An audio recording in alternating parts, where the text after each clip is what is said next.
This holiday season, every time you purchase a 12-ounce SnortBucks coffee, a portion of the proceeds will be given to the Penny Foundation, the world's premier charity dedicated to helping down-on-their-luck content creators pay their daily bills. I need that money. I really do. I need that money. I need my bills, the electric bill, the internet bill. So stop by your local SnortBucks today and help send some Penny their way.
Oh boy, good times all around. That's beautiful. Holy shit. Good afternoon, good morning, good evening. This is DSP News, the unreliable ones. Ladies and gentlemen, welcome back to the newsroom and the coffee shop. Yeah, that's a thing. Sorry, I'm still working on that intro. But hopefully you guys are doing all right. Like I said, welcome back to the situation. And, you know, at this particular point, excuse me, at this particular point, my first video should have already been out, should have already hit. Probably been a few days, I would think. I don't keep track of this stuff like that. I just put I just basically make the content or whatnot. I don't follow up on what really happens after the fact, unless something in particular needs to be brought to my attention. I have other people to do that, but that should have been out. I'm sure it's gone by at least well and whatnot. As more content comes out, more people will remember that I'm back in the picture. It's gonna be a slow rise to the top, to be honest with you. And being that the long form content heavyweight championship is around someone else's waist, allegedly. You know what I'm saying? You know, we're starting off as a competitor, then we'll make our way back to contender, and then we'll make ourselves back to champion. So, you know what I'm saying? It's the climb never bothered me, to be honest. Anyway, all jokes aside, how you guys doing? Hopefully you guys are all doing well. And we have some fun stuff to go over, to be honest with you. So the plan is to go over a video. I saw a reference track to it. It was from Ann. It was on the October 27th, I believe, is when this happened. I went back and actually went to Raw Phil's stream and actually found and saw it. But then I found more stuff within that same segment, so I decided to clip out some of it myself. I didn't see the need to reach out to Diggs for that. And got about maybe 40 minutes or so out of the 15 that was I originally saw. So that's what we're going to go over today. A couple of different things to pick out. Should be timestamps down below so you can move around freely the way that you were always meant to be. And we can get into our situation. So yet again, as you know, this is all brought to us by SnortBucks Coffee Company, the best beverage company. Don't ever forget that. Don't let anybody ever tell you different and whatnot. And some interesting stuff with that might come soon. We'll see. We'll see. But there's talks going around about that, so we'll see how that plays out. And for everybody's favorite segment, let's go ahead and transition a little bit over. Actually, I think I got a thing for that. I do. Yeah. Ladies and gentlemen, let's go ahead and get to one of our favorite parts of all of this. Welcome to my TED Talk. So, DSP, what actually started this was the segment that Ann originally clipped out, where he says, basically to paraphrase, he says money is meant to be spent. And that really, I was really taken back from that, being that you have someone who has a gambling addiction, who has a drinking addiction, and doesn't know how to save money or think in the long term in any which way. This must be the mindset that someone like that would have. Someone who's been crippled by these different mental setbacks, if you will. I guess with the alcohol, you could say it's physical, but really it's mental. Not to say that the body doesn't suffer physically from alcoholism. But then again, there's some interesting studies too that they say gambling can affect you physically too. Like the withdrawal from it causes nervousness, different type of attitude behaviors that can affect your body. You can literally make yourself sick. But that's another thing for another day. But I would like to go over that study further because it was an interesting read. With that being said, we're going to go over this nonsense, that nonsense, but then I have a little bit more for you. He has future plans with Catherine. That obviously caught my eye because DSP said that, they want to clean out the Khet's office. And that immediately took me back to a stream that I did recently. Well, it wasn't recently, to be honest with you. It was a few months ago. Where this is when the narrative was still going around that DSP was still going to take Khet's PC. And I was adamantly against that. I said he's not going to do it because, one, that's still her PC. She's probably still using it, even if she's been confined to downstairs because of her weight. And two, let's say, hypothetically, that Khet doesn't sleep in that room, which I honestly believe she does. But let's say she don't. And they've cluttered it with a bunch of stuff. They've been throwing stuff in there as of late. The Nook is completely and utterly full. The garage has been taken over by ants and roaches and DoorDash packages, cat feces. So the only thing or Jasper's cat feces. So the only thing they could do now was toss everything into Khet's bedroom or in Khet's office. Well, one, what the hell have you guys been buying that would require you to put anything in there anyway? She came in there with nothing more with the clothes on her back, plus her actual PC itself. DSP allegedly, when Panda left him, Panda left everything that was in that office. Like, she took basically what she needed and she bounced with everything else. Phil, for months, procrastinated on actually doing anything about it, and it wasn't until he was on the verge of locking Catherine into the Snort fort is when they actually started clearing that out, allegedly. Just like supposedly all of those old office chairs and everything in the Nook are allegedly gone. Allegedly. And Phil has been crying broke and poor for years. So theoretically, him and Catherine shouldn't have any money they shouldn't have any money that would produce boxes that they would need to put in there anyway. And on top of that, didn't Phil clean out his closet like last year or whatever the fuck? So if there were any type of purchases or whatnot, he could have just stored those boxes in his closet. I know. This is real stalkerish type behavior. Why am I sitting here doing all this forbidden knowledge, asking questions about shit that really don't make no goddamn sense that Phil keep lying about? Just semantics. Just run with me on this. So that opens up a whole new like a whole new can of worms or a whole new fucking can of snorts, if you will. I got questions, and there's other stuff in here too. Like I said, it'll be timestamped respectfully or appropriately, so you guys can kind of navigate to what you want to see and what you don't, and we'll see what's what.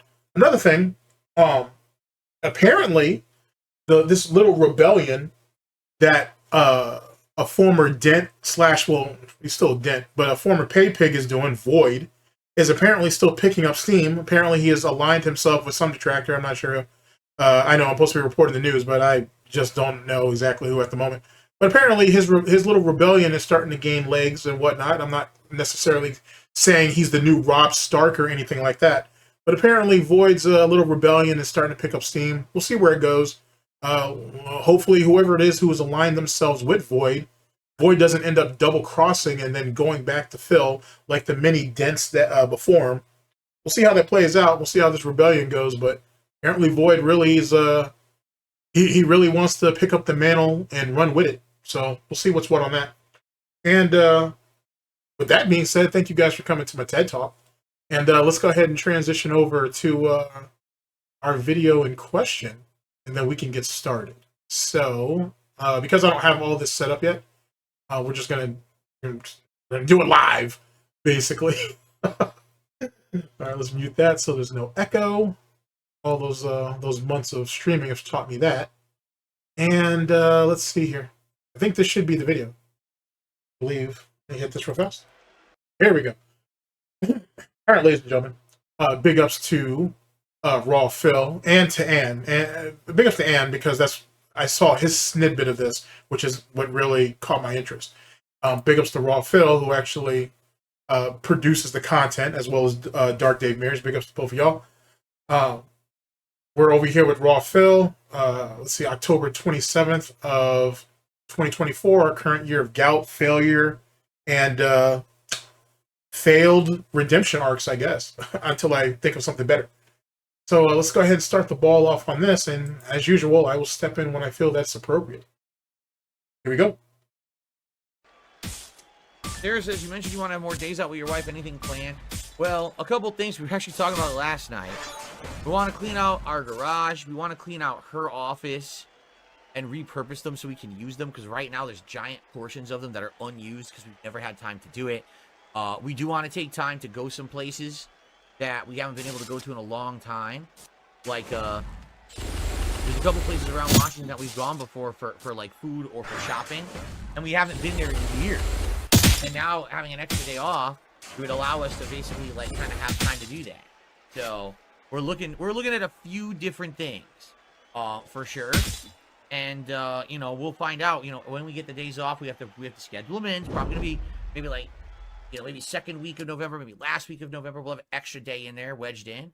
Keep in mind, it's gonna be weird because of the whole Black Friday deal, and my wife works retail, so she's probably gonna have to work a lot around then and stuff like that. But we're gonna try to figure it out. We're gonna try to squeeze it in and start in November. With some weeks, I'll have 2 days off instead of 1. It would be great if it works out. I mean, it would be so nice for us, and I hope that it's possible. So, well, let's jump in. So, first thing is, they're hoping to clean out her room or her office and the garage so they can repurpose it. What are you going to repurpose a garage for? You don't know how to use tools. You don't have any hobbies or any interests, so that doesn't make a whole lot of sense. Are we not able to park our car in the garage anymore? Are we parking it just in our driveway because there's so much shit on the inside, so much trash and all that bullshit? Is there another car in the mix somewhere and we don't know about it? That's been a nice little detractor meme that's gone around for a few years now. So I don't know. It makes me wonder on that. Maybe this is his way of covertly saying that we need to get rid of the ant and roach problem that they have going on, as well as flies. So maybe that's what he means by that. As for Khet's office, I spoke about this a little bit earlier, but let me go ahead and just reiterate my point. What's going on in Khet's office? Theoretically, there shouldn't be any junk in there because you haven't been able to buy anything and or afford anything. And more importantly than that, why are we cluttering up her office when there's a nook in the middle of the hallway that's meant to hold stuff like that? And supposedly you cleared out all of those all those broken chairs. Supposedly the statues got paid, or sorry, not paid. Supposedly the statues allegedly got sold off, at least some of them, you know, during the trouble times in the Snort Fort back in 2020. You know, the same time that he supposedly sold it down from the Rafters account. So theoretically that should be gone. I mean, yeah, you got a bunch of broken arcade sticks and stuff in there. You could sell those. I'd be willing to buy. Well, no, I've got connections. I don't really need it. Anyway, I'm sure somebody would be willing to buy one and whatnot. You know what I'm saying? I'm sure Jack Drafts or someone would be willing to buy a broken arcade stick or some shit. So I don't understand how her room is all cluttered when allegedly there should be so much space. On top of the fact that allegedly him and Catherine had spent quite a bit of time slowly but surely cleaning out that nook, throwing shit away. Remember all those, phantom trips going to the fucking dump on their days off? A couple pieces of chairs here, a couple of pieces of trash here they couldn't put out on the curb. It makes you wonder. Makes you wonder why we can't get that house tour. I don't know. Whatever. I'm just asking too many questions. Then, now we want to go downtown, or we want to go out into Seattle. I guess we feel safe doing that now. We feel safe going out into Seattle and going to different shops and going to different eateries and eating out there. Well, that's weird because in 2020 and 2021 and 2022 and a little bit 2023, he said that some of their favorite places were closed down since COVID and they don't know if they'll ever open back up. Like that little breakfast place that they used to like to go to around the spot, around the way. You know what I'm saying? Or the food, or the quality of the food has gone down. Hence the reason why they don't see the need to do that anymore. And on top of that, I mean, don't we have all these household obligations we need to worry about? Don't we still got back taxes we need to knock out? Don't we have all these financial, shouldn't there be other financial priorities than to run out there into Seattle and see what's going on and trying to find more ways to spend money? On top of that, ladies and gentlemen, I got something else. What about all the crime that's going on down there? Phil had bitched about that quite a bit in 2022 and 2023. That's pretty much what started the whole DSP politics situation. Is he didn't like how Seattle was being run. He didn't like how the cops were being defunded and all this stuff like that. And Seattle was going to shit. But now all of a sudden, him and Catherine feel safe going down there. That seems odd. On top of that, let's move on from that one and go into this retail situation with Kat's job. Well, yeah, it's Black Friday. I would assume she's going to be working. I assume she's going to be working weeks leading up to Thanksgiving and Christmas and New Year's and up till past Cyber Monday. I would assume November and December is just going to be a rough month for her, at least on the weekends or what they would consider the busier days. So what kind of plans are you actually moving around with? Now, as of right now, ladies and gentlemen, I think the current day off is on Saturday, right? And then allegedly the next day off, the second day off, I should say, is supposed to be Wednesday, I think. I think on Wednesday, allegedly, that's supposed to be the play. I'm not sure. I can't really remember. But it's something along those lines. So it makes you really wonder why all these crazy-ass schedule changes, why all these weird days to be taking off, and truth be told, where is all of this money going to come from over the next 2 months to fund all of these excursions and escapades that are going on so they can spend more quality time with each other? Why can't they just spend the day with each other, make each other breakfast, make lunch with each other, or one of them make lunch, and then they make dinner together and just sit down and watch a movie or something, or a couple of movies or whatever? Why does money always have to be attached to it? She's not a gold digger, is she? She doesn't have a warped sense of what is and what isn't a rainy day fund, does she? I don't know. It makes you think. It makes you think. Oh.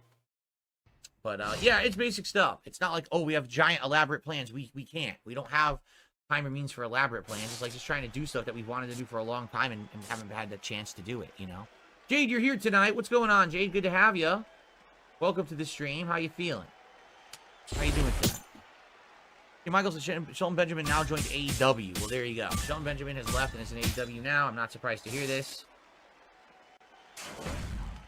No, I would not go to a live or house show in Seattle. I mean, it's Shelton Benjamin's best opportunity at the moment, to be honest with you. His name still carries weight. He can still work, to be honest with you, and he's a good influence to help put over some of the young talent and help develop them, to be honest. So I think Shelton Benjamin being over at AEW makes a whole lot of sense for him. Whether they're going to give him a championship run or not, I don't know. I would like to see him get some work in with Jay Lethal, to be honest with you. That's just me. But I personally like the move, to be honest with you. No, I don't want to.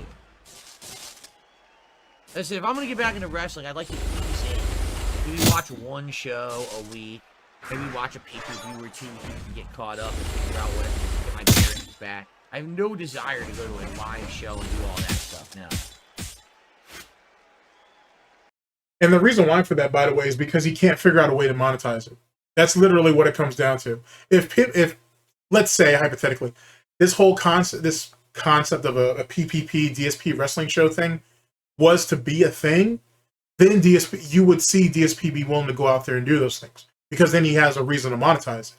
The reason why DSP can't do an independent wrestling show is because he doesn't know, nor does he care about wrestling, right? And so he needs someone to bounce off of.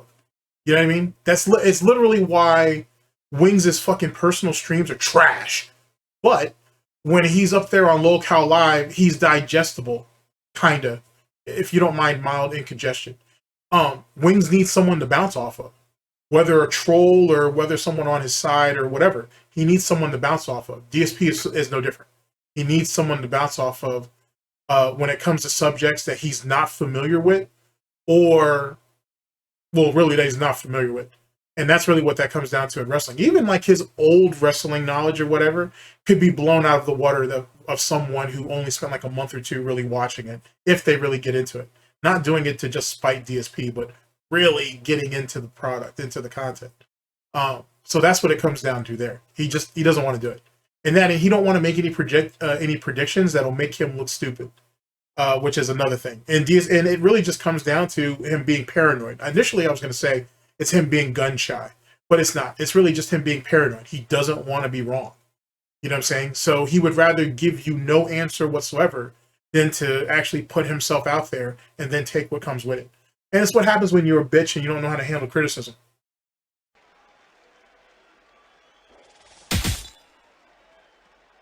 Okay. Getting through our showdown matches. This is a requirement for the league, so it's a good thing we're doing these. And this is also a daily requirement, too. So it's a daily requirement and a league requirement.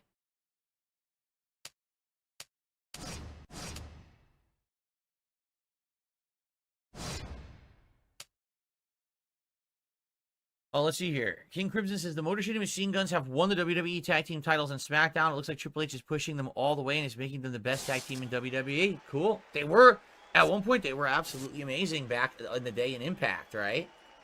They were so good in Impact. Or I guess you should call it TNA, because that's what it was called back then. TNA Wrestling. I'm shocked that it's so many years later. They're probably much older now, but that they're going to get their time to shine in WWE. But then again, I guess the same thing kind of happened to AJ Styles, right? No. I would say that AJ Styles was treated fairly well in when he was with TNA. I feel that his best run was when he was in the X Division. That's before they got into that crazy octagon style ring and everything, like when it was just a regular ring and shit. And they were just initiating when they just initiated and or started the X Division, is like, that's probably AJ Styles at his best, to be honest with you. I'd say those few years before they put him into the heavyweight title contendency and everything like that, even then he was really good, but those X Division matches he has are fucking crazy. Fucking ridiculous. Like, if I could have a dream match, if I could do a dream matchup, and I should save this for like for another time or whatever, I'll definitely reach out to like Dwight and Proper and a few others. James Alesser is another one. He's a wrestling head. I can reach out a couple people. We can actually have a talk about this at a given time. But if I can have a dream scenario, give me AJ Styles back in the beginning, like those first, development years of the X Division and TNA, and give me Rob Van Dam at the beginning of his 15-month reign as the television champion of ECW. Give me that shit. That shit right there. Those would have been you could have easily gotten an amazing trilogy out of those guys. Holy shit. That'd have been fantastic. Anyway, sorry. Excuse me for nerding out on that. But I'd say AJ Styles was a name long before he got to the WWE. I don't know I can't say that the WWE made AJ Styles better, to be honest with you, because he was really good over there when he was in Japan. At times I do kind of wish that he had gone the Kenny Omega route and not gone to WWE, but WWE at this point is just a really big payday for people who have a name. It's kind of always what it's been, to be honest with you. I still think AJ's better matches, or even his greater matches, was outside of WWE. That's just my opinion, of course. Yeah, I know. Sarah says it might not be elaborate. At least it's nice if you spend more time and an extra day with your family. It's crazy to see how much time you spend working. Yeah. Like I said, yesterday I had a day off. Guess what I did for half the day? I was running around, grocery shopping, running errands, cleaning the house. Yeah, that's an everyday thing that adults do, especially even on your day off. No one wants to wallop around in their own filth. And more importantly, why am I not hearing... Why is one of the things I'm not hearing in this is that Khet was there helping him do it? It's funny because back in the day, him and Catherine used to go out shopping together. Now it's he does all the shopping. Oh, well, me and Catherine used to do stuff around the house. Now, oh, well, now he's doing all the cleaning and stuff. I don't know if he's doing the laundry because neither one of these fucking alumni of the Brain Trust University know how to fucking not overfill a washing machine, and Phil himself just recently learned how to use a washing machine, so I don't know if I can speak on laundry. But everything else just seems like it's just him. I don't know. It's kind of like he's, you know, really fulfilling that detractor meme that it's really just him by himself and Kat's head is in the freezer. Or she's eaten herself to the point where she can't really pick up and do anything. I'm just throwing it out there. Doing stuff that I have to do on a day off. You know, it was like very little time to actually relax at all. I really don't relax that much. I wish I could. I just don't get a lot of time to relax. But we have enough time to drink ourselves stupid and gamble all of our fucking life savings away, right? Right? Right. Impact is back to TNA again. Good lord. Well, that's not surprising. You're a little sick, Jade. I'm sorry to hear that, Jade. I hope you feel better, man. In fact, why the hell is DSP fighting so hard for Derek? Or Derek, whatever. When you have Jade. Like, I don't understand it. Like, do you need two super special... You know what I'm saying? Enabled people in the audience? Is that supposed to give you double the sympathy? Is that somehow supposed to shield you into making people believe that you're a better person because you have two disabled people? I mean, Jesus Christ, it didn't really help you when Super Blind Man was around. I'm just wondering. But it's kind of funny how he gets mad that people say that his audience is full of dents when they really are full of dents. Makes you think.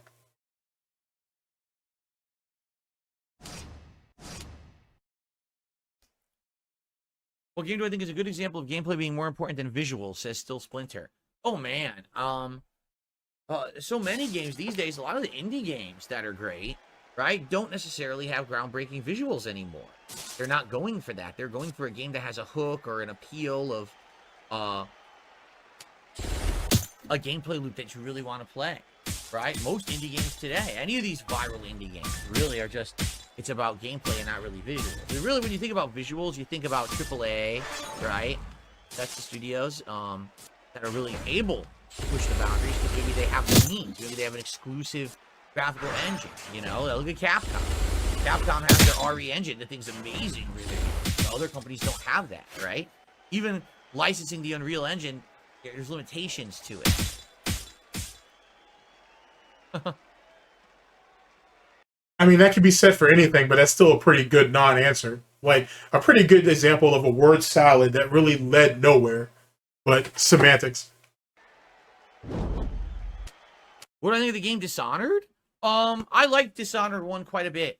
I liked the plot. I liked the gameplay mechanics. Hey, didn't you rage quit, though, the DLC for Dishonored 2? Pretty sure you did, because I'm pretty sure that's in the top 10 worst moments, actually. You could change the way you played it depending on your choices that you made, your powers and stuff like that. Whoa. Why is the rock? What happened here?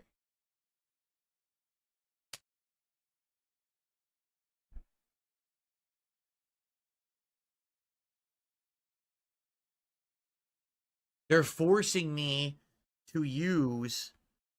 Oh, they're forcing me to use a technician. That is what's going on. You know, another thing, too, that I've taken away from these WWE Champion streams, at least a few that I've watched, I love how he plays stupid about shit. Like, oh, I need to do this little nuance to get this done. Oh, I need to do this little nuance to get this done, right? He acts real foolish, or he acts real brand new is the term. Yes, real brand new about some of that stuff. But when it's time to spend money and when to spend money and how to spend money and what to get the most bang for your buck on certain shit, he's on point for all of that. Anybody else catch that? I always found that to be absolutely fascinating. Fascinating. And you can tell it's something that he can't control, which really feeds into what is it like when he's playing solo. Because hear me out on this. The way you see DSP play WWE Champions is really just a window, a very small window, if you will, or portrait into what is the larger picture of as it pertains to his participation in the game and his addiction. On stream, on PC, he doesn't really have the control that he could normally exercise. Not because he's trying to entertain an audience, but he's trying very, very hard to come across as informative, but not addicted. Right? He's trying to come across very much open to exploration, despite the fact that he's already done most of this shit on his main account. So he has to play stupid a bit. Right? He comes across as, hey, I want you, as fun as this game will be, there's also there's a cautionary tale behind this shit, despite the fact that he's fully blown into that addiction and he can't stop. So how the fuck are you going to have some, I mean, not to say that an alcoholic can't tell you the wrongs that comes from alcohol addiction, from misusing alcohol, but you're still an alcoholic though. How seriously can it take you? Right? That's like in battle rap, for example, for any of you guys who are battle rap heads, T-Rex gets shitted on, doesn't get shitted on, but he gets scrutinized quite a bit. That dude drops fucking knowledge, dog. That dude drops gems. The problem is when he's dropping a lot of these gems, he's drinking and whatnot, and people, they kind of laugh it off or they discard it. This really reminds me of an interview between T-Rex and his homeboy, and they were on 15 Minutes of Fame, and they were talking about where would battle rap be if it wasn't for URL, but where URL would have been without Norbs. And I'll get into all that later because that's a whole fucking thing in itself. But Rex was dropping fucking gems in that shit. He was like, yo, who was actually battling at that time before myself and who was he battling at that time? Math Hoffa, I think it was. Like, who was really participating in battle rap at that time? Because a lot of the old heads from the like Smack DVD days or whatnot, most of them guys weren't even really doing no work no more. You know, they went on to do jobs, or they went back to school, or when they got careers, or they just went back to the streets and put back in that work. So, you know what I'm saying? Like, who was actually, you know, in position to do all that? How strong was Dot Mob at that time? Was there even a Dot Mob? Anyway, we don't need to get into all that. That's all some other shit. But the point being is that even if and when DSP tries to throw off these cautionary, throw out this advice to you about being careful about overspending on these gotcha games and all this, that, and the third, how serious can you take him? Especially given how we know how much he spends. And in a lot of ways, we know the velocity of how he spends. Because how he spends on stream is somewhat, keyword or key phrase, somewhat indicative of what he spends off stream. Off stream, it's a whole lot more because he's so much more heavily invested in it. But this right here isn't too much different. It's a couple of pegs down, if you will. We're not at the top of the fucking ladder, but we're making our way there as long as he can get people to fund it. And that's all really what this is. He's just convincing people to fund his gambling addiction. Just like how he's tried in a very failed attempt at times, but that depends on your definition of failure, how he sat there and convinced people to fund his alcoholism with those $100 shots and all that other bullshit. And I don't care if that glass he has is a double shot or not. For $100, just take the full shot. End of story. I mean, it's not like a couple of shots are going to put you on your ass. You're a fucking alcoholic. Your tolerance is a little higher.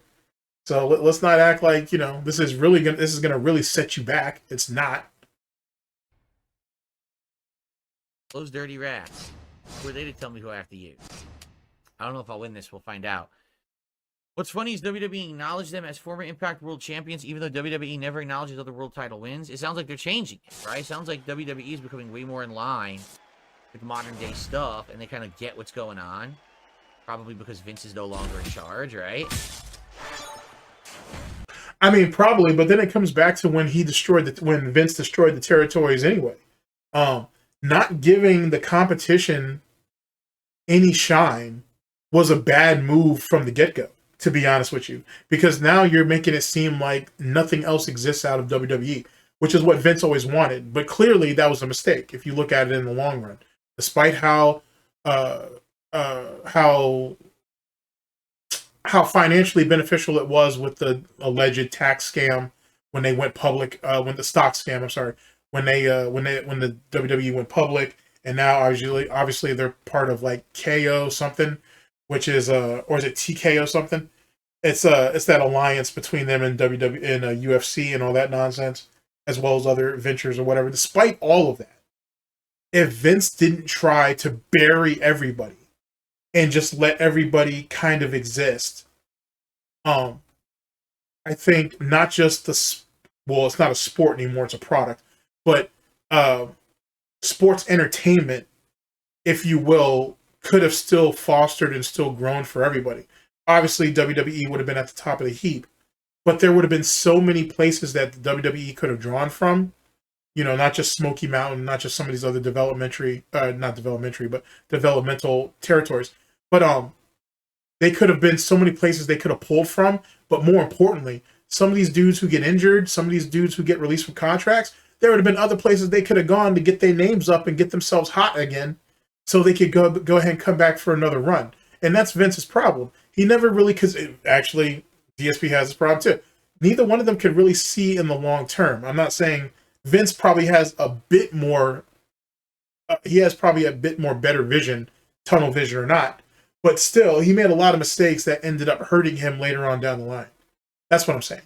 You're saying if you're going to poach content, if you're going to poach fucking your competitors, you know, competition, their stock, right? Their wrestlers or whatever. It kind of feels good throwing a bone back once that fucking horse breaks its leg, right? Why do you need to rehabilitate them when you could just give them their release and send them off to somebody else and let them, you know, build them back up and then take them back again later once they get their name hot?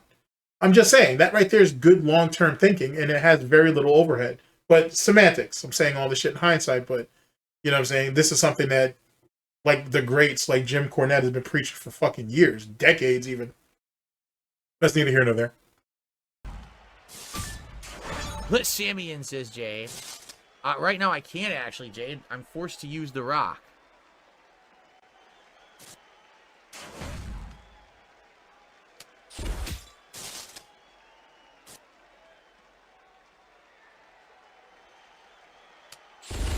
Okay.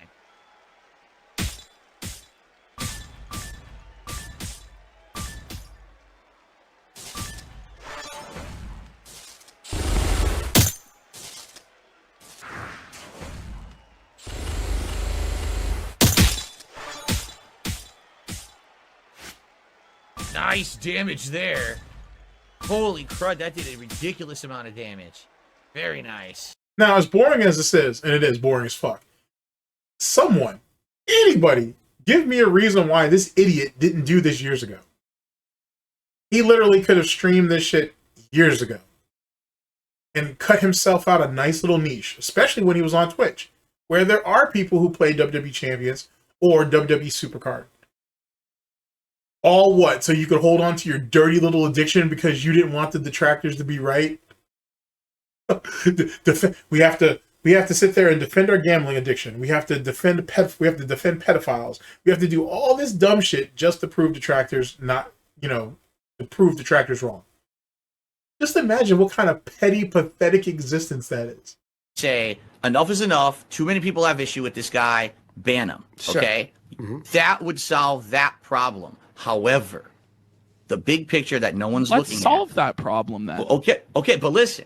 Yeah, good. You don't understand the Pandora's box that you open once you do. Phil, that's a very obvious, like, slippery slope fallacy. It's like you can get rid of the guy that has the little girl playlist on YouTube without opening Pandora's box. Yeah. That's no. Yeah. Oh, Josh, you got to listen. All right, because again, you know how bad my detractors are, correct? You know how crazy they are.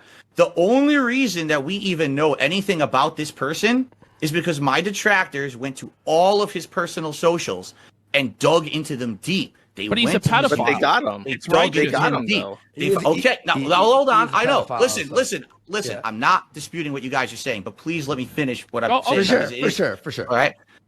if the only reason that I know that this guy did something bad is because people went off of the realm of my streams and my content to find it, I'm sorry, but that's not my responsibility to be dealing with. Do you understand? Because here's the thing. Now, please listen.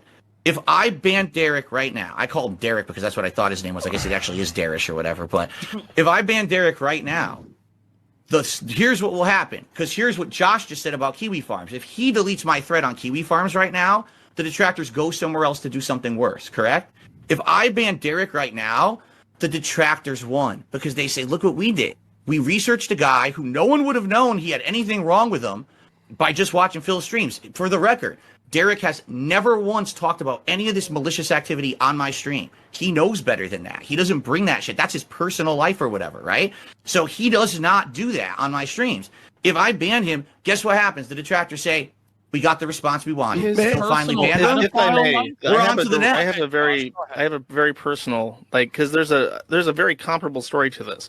The forum is having a kind of beef with this Ricada guy that you know about, and he dug through some information and he found out that one of the users is a convicted child pornographer from the District of Columbia. And when this was brought to my attention, I banned him. And sure, them finding this out was a win. You know, they won. They got to say, oh, well, the Kiwi Farms has a pedophile. We can prove it. And it's true. It's embarrassing. But I still banned him because I don't want a pedophile on my forum. Do you think that's a fair comparison? It is a fair comparison. However, what you didn't let me finish this statement here. The moment I ban Derek and these detractors say we won, guess what happens? You just gave them exactly what they wanted. You gave them the attention they're craving, and then they move on to someone else. And then they move on to someone else. Phil, and then they move on to someone else until it's done. But sometimes in life you have to hold the L. And sometimes bad people are going to get a win. But that's just the reality. You can't have a pedophile in your community, like an open pedophile. And you're basically admitting he's a pedophile. Oh, no. Let me tell you this. It's okay. I will say this. I don't know anything about that because I make it a philosophy. I do not personally research my viewers. I think that's fucking creepy that I would spend my time every time that someone says something about someone. I got to go search their socials. I got to go to their YouTube page and search their history. Wait, may I say one thing? Sorry, may I say one thing? Okay, so you're saying people did research outside the realm of your show and right. whatever. I get what you're saying there. Well, if Derek was caught and you found out that the police found something on him and he's in the middle of a trial right now and he was a pedophile, right? And it wasn't the detractors or anything. It was through legal whatever, right? Then would you ban him because it wasn't detractors? Well, how would I find out about that? Like, how would I even know that? A fan of yours goes, I live in the same city as him and I saw him on the news, for example. Well, what if it was Harvey Weinstein? Like, how bad does somebody have to be before you're like, well, I don't want to associate with this guy? So if Hitler was on my stream and was still alive, would I ban Hitler, right? If Adolf Hitler 1488 was an active user on your stream, would you ban him? Because he's only Der Fuhrer in Germany, and you don't know anything about that, right? Wow. Yeah, I mean, you're right. I mean, that's a good point.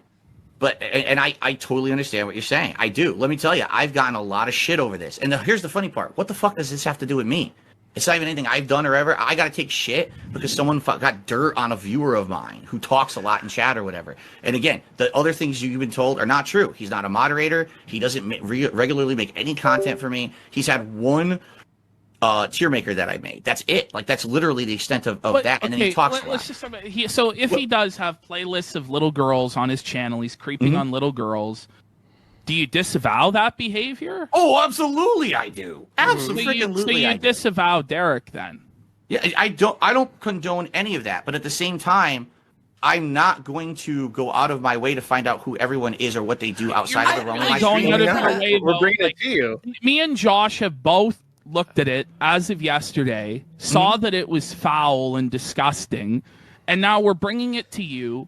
We're credible. Like, I'm trying to help you. Yeah. I know, but I totally understand where you guys are going with it. You are totally correct that if you ban this guy, the detractors will start looking into your viewers harder. You are totally correct. That is a completely accurate assessment.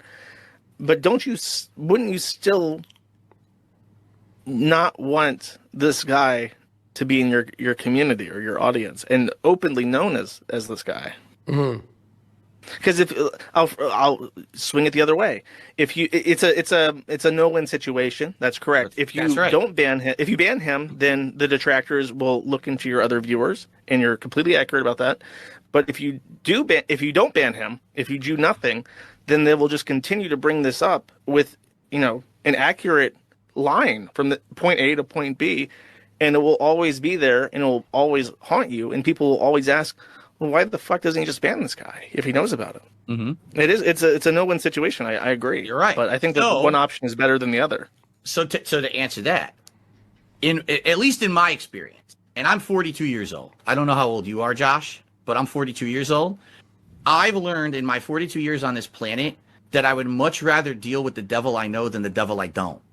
And what I mean by that is, I know who Derek is. I can't confirm or deny what you guys are saying because I've literally never looked into it. How can you say you know who he is when you won't look into it? I know who he is in my chat. I know who he is as part of This is flat out delusional, though. Like, if you look at his Twitter account, it's just straight up porn. Okay, I believe you. You're telling me this now as a neutral third party, correct? You're neutral. Yeah, and we think it's very foul. Like Phil, this is not like, oh, someone's kind of like an incel or weird or whatever.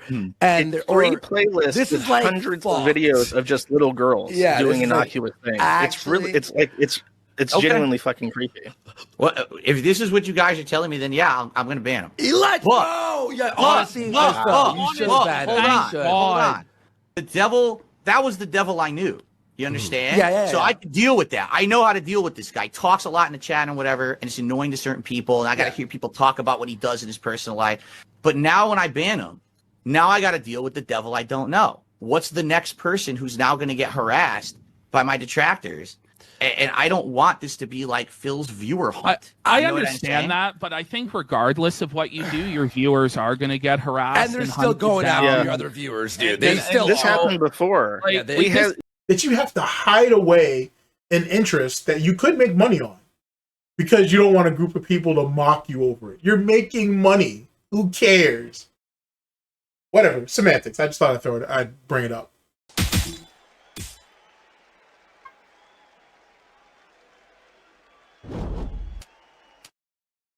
I told you Nation of Domination Rock was really good.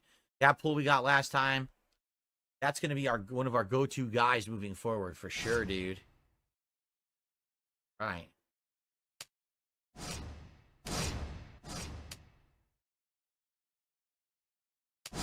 All right, last one.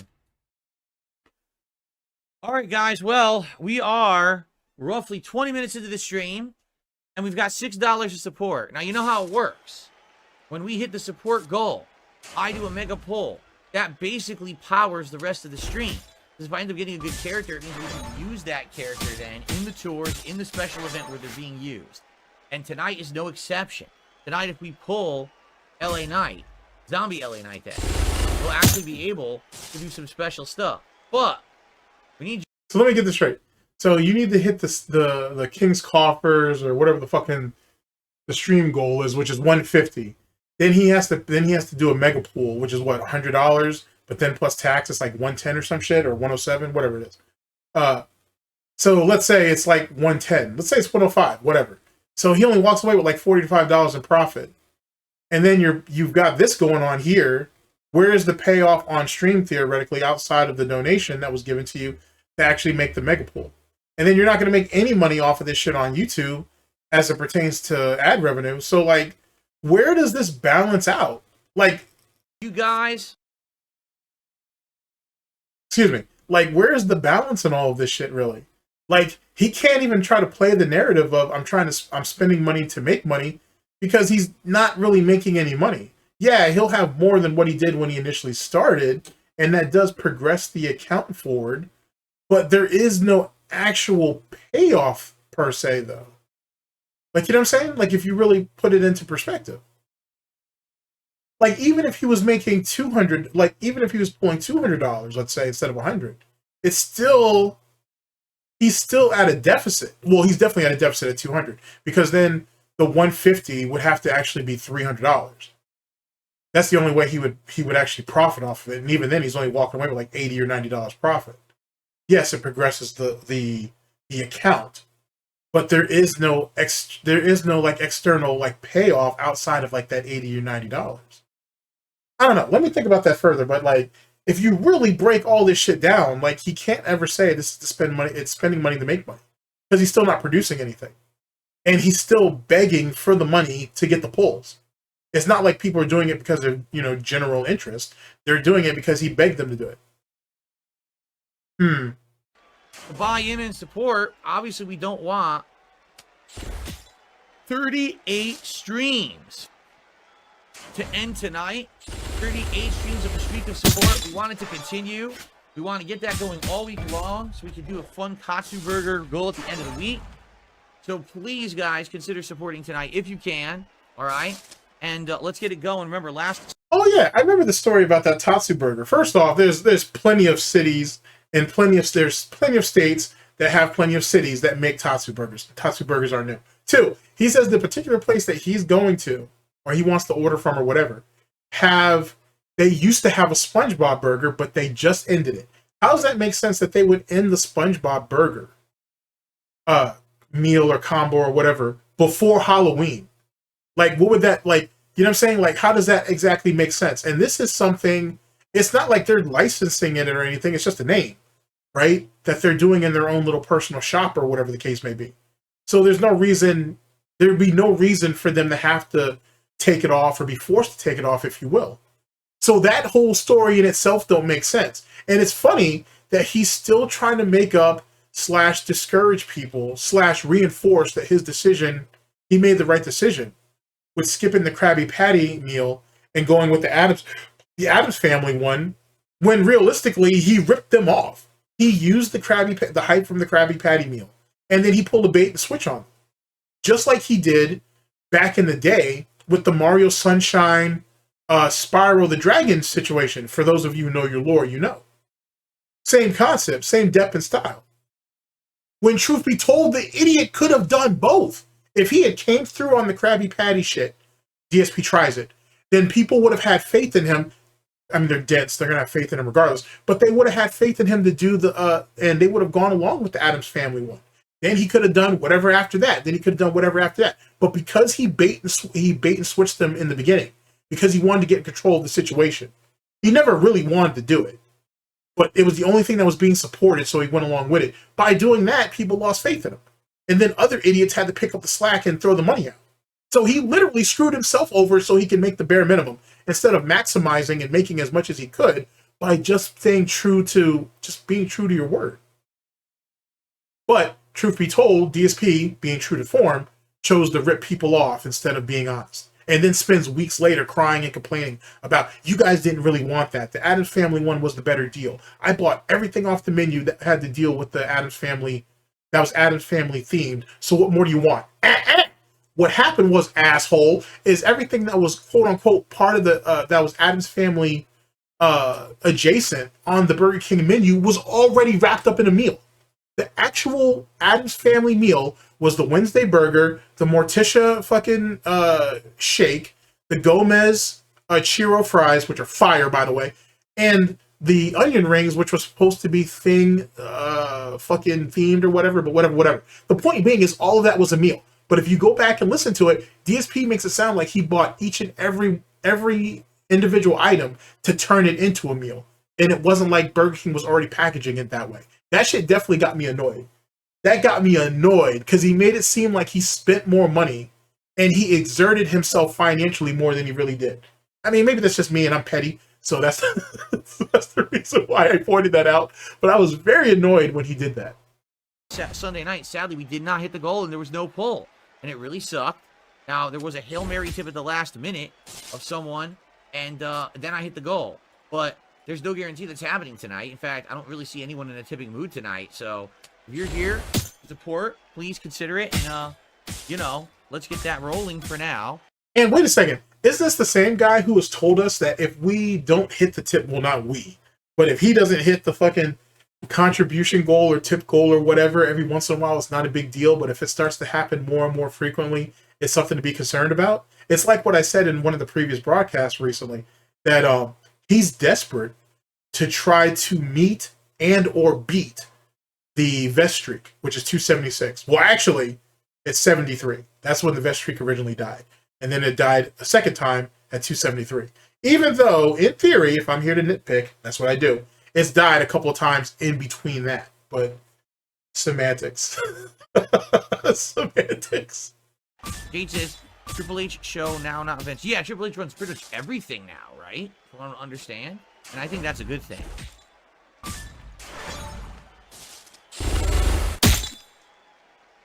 I mean, truth be told, he's the best one suited for it. Like most of the NXT fucking cast owes their careers to him. He has a decent reputation backstage and whatnot. Shane has other ventures and shit that he's made his money on, and he's going to continue to make his money on and bring it back to the McMahon fortune. And then Stephanie does the writing shit or creation or whatever, which isn't great. Not necessarily because of her, it's because you got all these fucking failed Hollywood writers and shit that are in there. Not all of them, but some of them. And they try to make these convoluted storylines and shit. When in actuality, you should fucking send the talent out there and have them do it, and then try to build off that if you can. But I'm not here to fucking advise them on that bullshit. I'm not collecting a paycheck on that. But still, like, it should be back like how it was in the Attitude Era. Like, let that shit flow, and then try to build off of it on.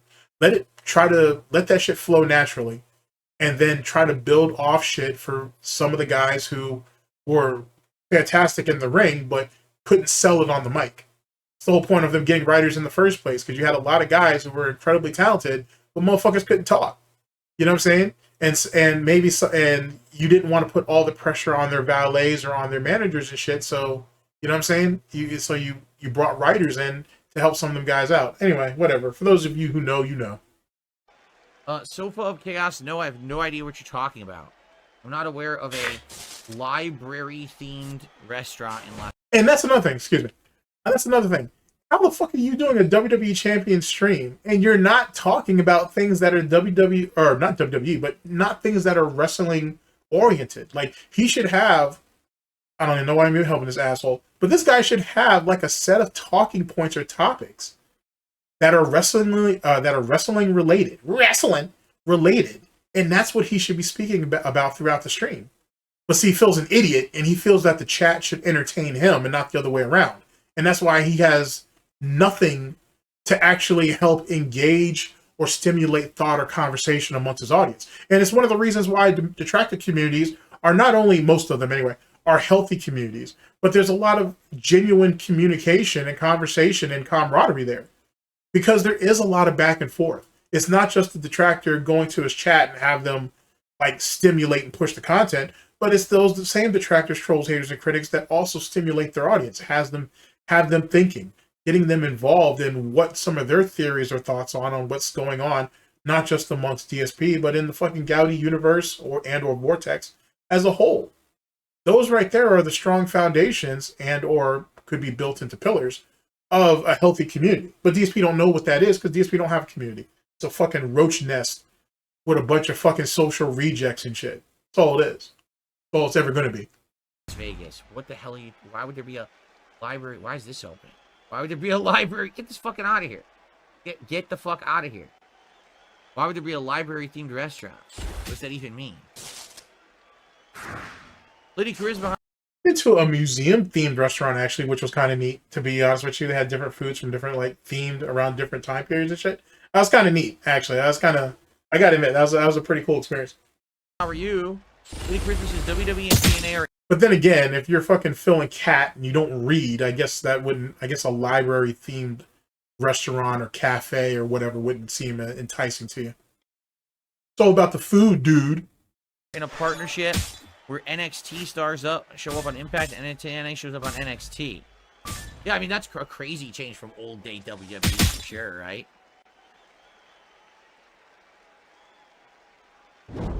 Mitch the Plant did an Australian $2.99 super chat, which is the equivalent of about $2 USD. Why are you saying that? I never understood that either. Like, are you trying to currency shame them or something? Like, what is this? Like, is this you trying to get back for the Argentinian, well, not Argentinian, but the Argentine peso fucking saga and shit? Like, what is that? Who cares what the equivalent is? And matter of fact, he shouldn't even be able to tell you that because this idiot for years, well, since he came back to YouTube, said that he couldn't tell you what the current convergency of shit was, even though that was a lie, and YouTube has been able to tell you that since the beginning. But whatever. He said that he could never tell you that. Now all of a sudden he's sitting here calling that shit out like it's whatever. Like, why are you trying to demean these people and their fucking currency? Just say whatever it is and whatever their native currency is and move the fuck on. Like, you know what I'm saying? Like, what the fuck? Because he pads because he'll sit there and pad your fucking, your tips anyway. Like, if you send him, like, $4.90, he's just going to round it up to $5 anyway. So I don't know. Maybe that's just me nitpicking again, but I never understood that. I always thought that was just extremely petty. And he says, dummy hit buttons, yeah, dummy hit buttons, yeah. Okay, I have no idea what that means, man. But thank you for the super chat, regardless. Pretty much, I would say that has beaten Paul. So, let's get Mitch up there. That means we're up to $8 to support tonight. The Usos are back, but what do you mean, Jade? I thought that they hadn't left. I thought that one of the Usos was the IC champion and just lost it. How could the Usos be back if they didn't leave? Okay.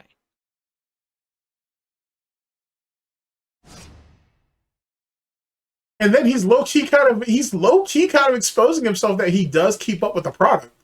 And he's just playing stupid when some of these guys ask him a question. Like, Jesus Christ, for someone who lies all day, every day, you're really terrible at it. For someone who's made a career lying to people with fucking mental and physical disabilities, you're really bad at it. Just terrible at it. When he's not victimizing himself, I guess I should say. I see we have another imposter account over there. Let's get rid of them. Get rid of this imposter account on Kick and the fuck out of there. Okay, cool. All right. So, guess what? First off, let's claim all of our missions. I think we did all the daily stuff. Almost. We have to do a match on the road. It's like, or what else? Oh, we didn't do the free bag. Whoops. I think this might be it then, the free bag. I can't believe I forgot to do it. Claim our free bag. Nomad Library Restaurant. Seemed like an old-fashioned library. I never heard of that.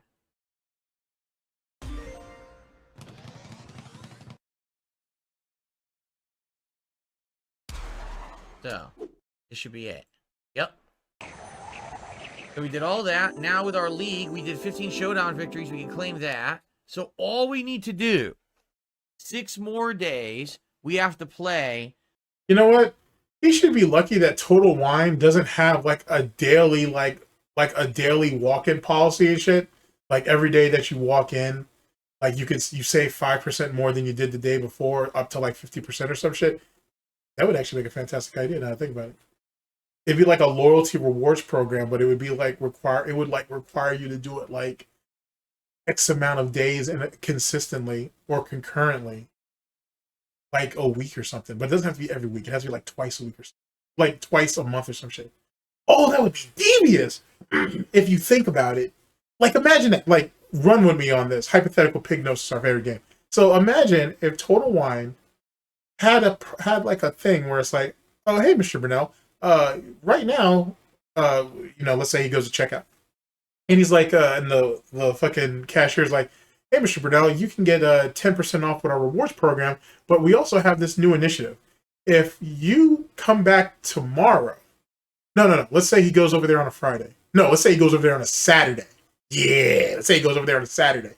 Let's say he's like, the cashier is like, we'll give you 10% off your whole order today.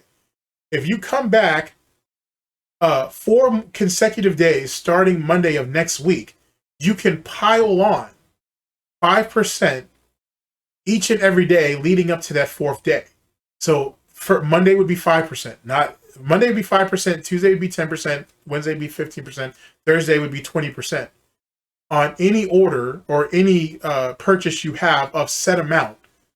Right? Like a set amount of whatever the purchase is leading up to that day for only next week. Like only for next week only. That's crazy if you think about it. Because it doesn't really matter, believe it or not. It doesn't really matter if the customer actually comes back or not. If you've implanted the idea into them. So now they're gonna go home on Saturday, like Phil will. He'll waddle his ass back home on Saturday and be like, well, damn, I could get like, compound discounts throughout next week. Doesn't sound like a bad idea. And let's say I only have to spend $19.99 or more. Well, shit, that's a good deal. And we could stock up and then we could have stuff for other events or whatever. Someone like Phil, who was theoretically considered the perfect customer, the perfect mark, the perfect consumer, would fall for something like that. That's why he's part of that DoorDash, that valued DoorDash membership program or whatever. The more you spend, the less you have to worry about like discount, like delivery fees and other bullshit like that, as well as other discounts. Which is the whole reason why he signed up for it. Which is the whole reason why he justifies doing DoorDash, even if he doesn't do it publicly. Oh, that would be devious. Oh boy, you guys don't want me to fucking open up my own restaurant or some bullshit like that, or fucking something that would require people to come in multiple times a week. Not require, but you would be expected to come in a couple times a week. You wouldn't want me doing that, because, like I said, it doesn't even matter if the customer doesn't show up or not. You give them 10% that day, it's like a coupon. Who gives a shit? But if they do come back from that Monday through Thursday the following week, that's money. That's pay dirt. You know what I'm saying? And then you could get even more devious. And instead of, say, a minimum purchase of $19.99 or more, which people will have to spend over that anyway, because it would have to be $19.99 or more before tax. So they would have to go over that amount. So instead of buying one bottle of whatever, you'd have to buy two.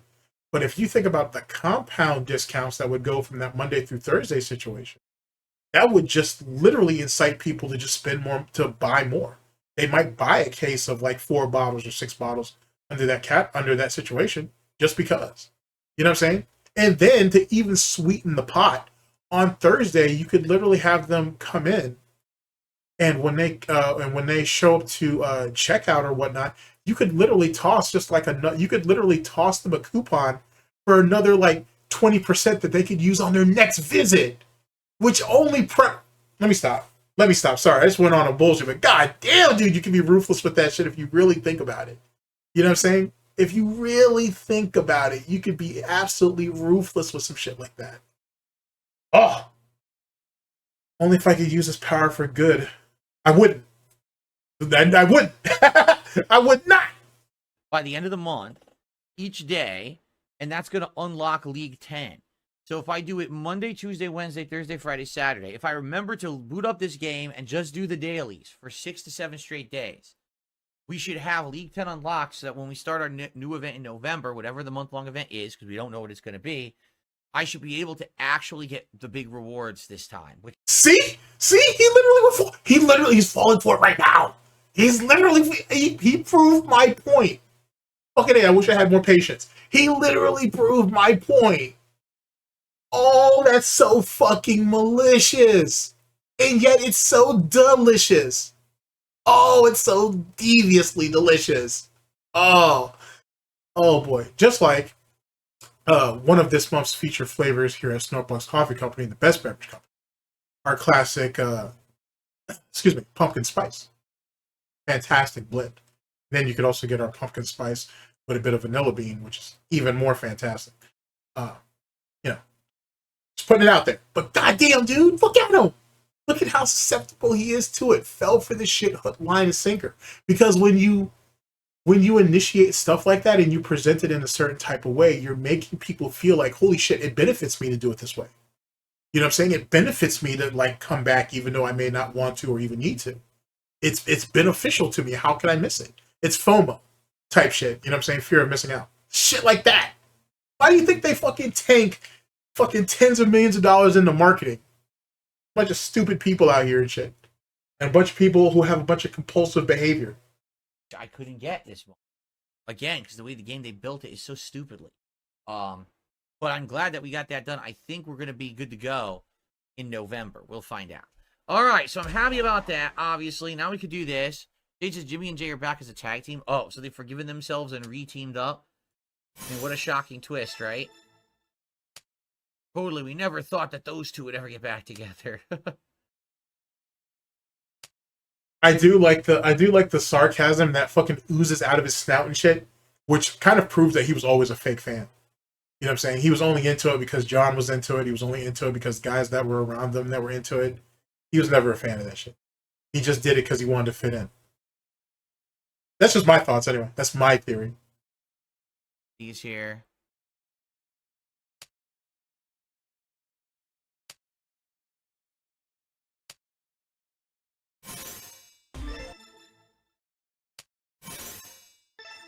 Okay. I probably gotta do these missions. Yep, gotta do these missions here, and then we can start doing zombie tours. Do I know how to whistle?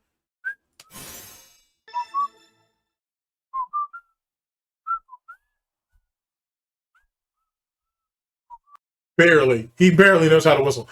When do we actually play the fucking game? Like, no pun intended, but we're doing all this clicking around. We have to do this. We have to set up this. We have to set up this. Where's the matches at? Like, how is this shit fun? This looks like a bunch of, like, empty busy work. If you really think about it, there's no real gameplay. Whatever. I'm nitpicking. The mic gate only picks up half of it. But yes, I No, you're just shitty at whistling. You're just shit at whistling. can whistle, but the mic gate blocks half of it now.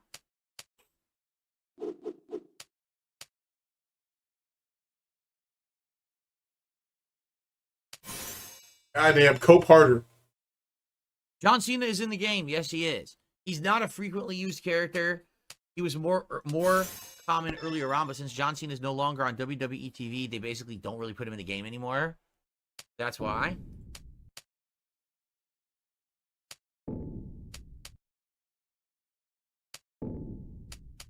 So wait, so the game fundamentally revolves in real time around who's actually participating on television or who's hot or who's relevant?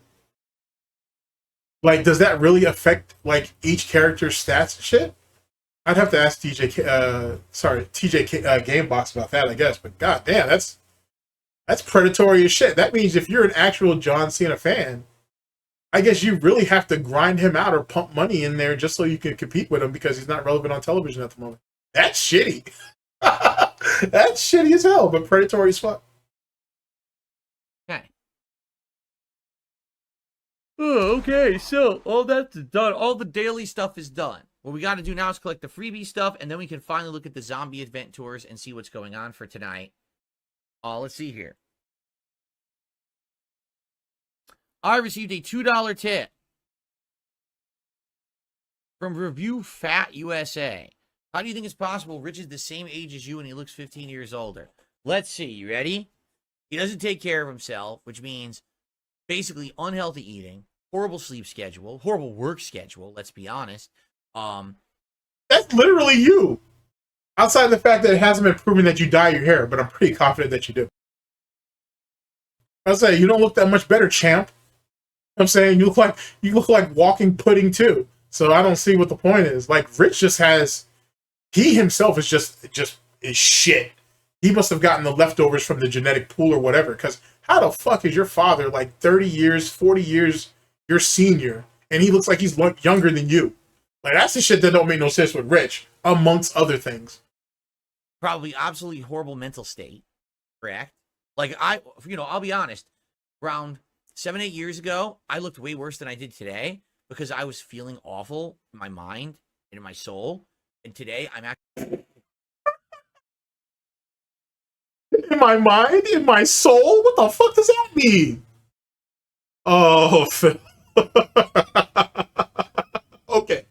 Okay. I don't know why we need to bring that up. Is this we're gonna go back to that Roman Catholic fucking upbringing shit? You're gonna give me some more of that moral faggotry? All right, buddy. All right, let's calm that down. No one gives a fuck.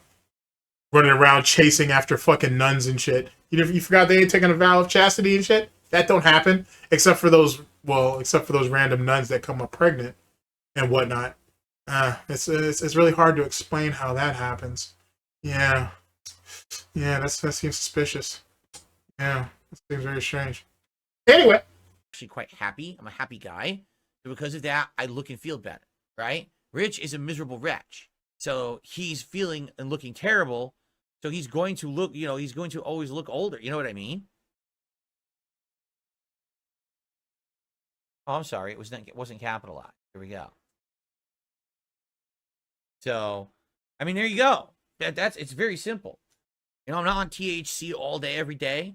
I don't monstrously overeat. I mean, he must. Can you imagine how much he eats to maintain that body type? It's insane how much the amount of calories he's consuming every day.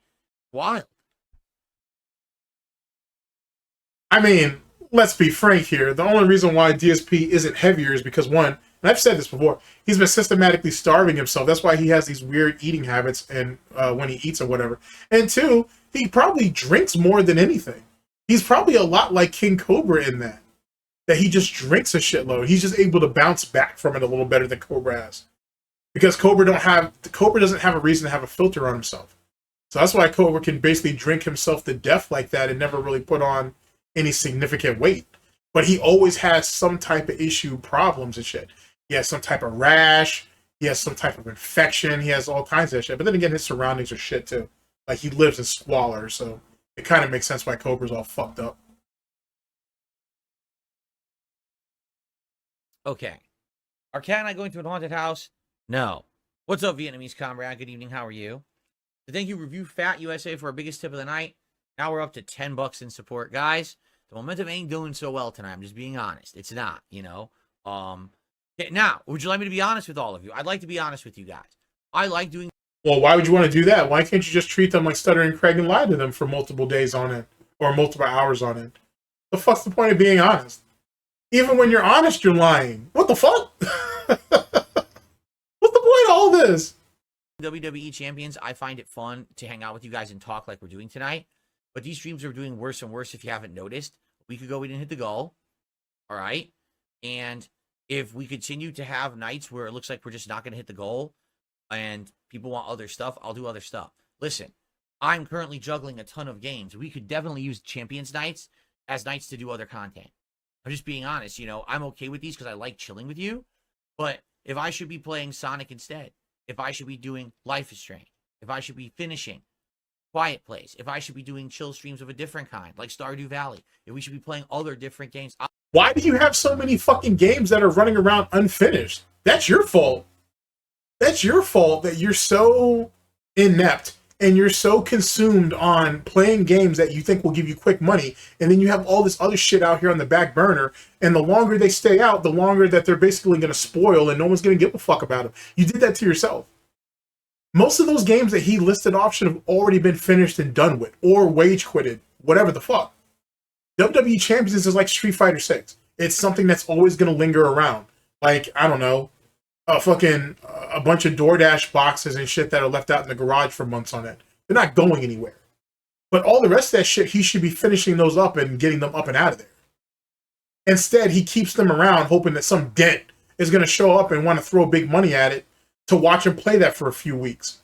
And it won't even last that long. It'll last a couple of sessions, and then he will abandon it and go back to WWE Champions or back to Street Fighter 6 or back to Marvel. And then he'll get his ass handed in one of those three, and then he'll run back to one of these other ones and shit, and hopefully grift money off that. Well, beg for money. He doesn't really grift, he begs. Begging is worse than grifting, in my opinion. So what the fuck? Like, why do you have all of this shit just sitting out? And the irony of all that is, you know how he was just saying earlier on about how Review Tech USA and his horrible eating habits and how much weight how bad his food intake is to maintain that body type. Well, theoretically, if you think about it, consider looking at it from this perspective. Think about when they order DoorDash. Think about how little DSP eats, and then how much it either he quote unquote throws away or how much he just leaves as leftovers. And then Catherine has to finish that. Because Catherine probably came from an upbringing where they just don't waste food as frivolously as DSP do. Hence the reason why she put on all the weight, because she was the one who had to become the human garbage disposal to get rid of all the leftover food. So he's literally the problem, if you think about it. Now, most of you could say, and reasonably so, she doesn't have to eat every goddamn thing. I get that, 100%. But there's no reason to let it sit there in the fucking refrigerator and linger either. You know what I'm saying? So if you take his analogy, or if you take the situation where he's sitting here being wasteful with all these games instead of finishing them, he's praying to God that some idiot's going to come along and pay him for the money to finish it. And if you go ahead and correlate that with these fucking DSP Trizits and these Feasting with the Kings and whatever other bullshit, all the food that they order out, it does, at least in my mind, it's starting to make more sense on why Khet gained all that weight. You know what I'm saying? She's literally trying to fight off all these leftovers and all this food that's going to be thrown away. And now that I think about it, because this idiot says that he can only throw out so much trash each and every week, they can't afford to just leave it in the goddamn garage because they already have a bunch of DoorDash containers and Jasper's feces bags out there and shit. Last thing you need is be putting full-fledged, half-eaten meals out there too. That's not going to work. I don't know. Just something to think about. Food for thought. I'll do whatever. All right? I'll do whatever you want. Seriously. But this has been working for almost 2 months. But now perhaps... And maybe that's the problem. Instead of you beating that shit into the fucking ground, you should have spread it out, finished some of that other shit. So you could have built up the anticipation, but Phil don't know how to do that. You know what I'm saying? Phil's a lot like Rich, where he's like a lot of locals, to be honest with you. When these idiots find one thing, they just stick with it. And then the moment that they get a moment of resistance, right? There's any bit of pushback, they just abandon it and go to something else. And hope that that will be the next hot thing or the viral thing or whatever. When in actuality, no matter how good a particular stream is going on a particular subject, right? If you have other subjects that you need to jump over to, then do it. And allow that anticipation to build back up. While also driving and inspiring interest in some of these other things. It'll show growth on your part and range. And then you can develop some of that growth and interest in your audience itself. Isn't that the whole point of having a community? I don't know. Maybe it's just me. perhaps the momentum has died. I'll be honest with you guys. I have not looked at the stream at all. I'm going to do it right now. I'm going to guess we have 200 viewers on YouTube and 40 viewers on Kick. Let's find out. We have 206 viewers on YouTube. That's pretty close. Guys, we're at 32 likes. Let's get that up to 50 likes tonight. I said 40 viewers on Kick. We have 38 viewers on Kick. I was pretty much dead on, correct? Now, keep in mind, this idiot looks at that screen like literally every couple seconds, so how can he know that? On top of that, how is it that you think that if you can drum up likes, that's going to somehow correlate to money? Is that DSP just taking like a mental roll call to see how many people are actually watching in the audience, so this way he can gauge whether he needs to put more pressure on them to beg for more money? It makes you think. Yeah, they're not very cunning tactics. If anything, they're very low cunning, to be honest. But it does make you wonder why he does some of the things that he does. Yet again, food for thought. Now, here's the thing.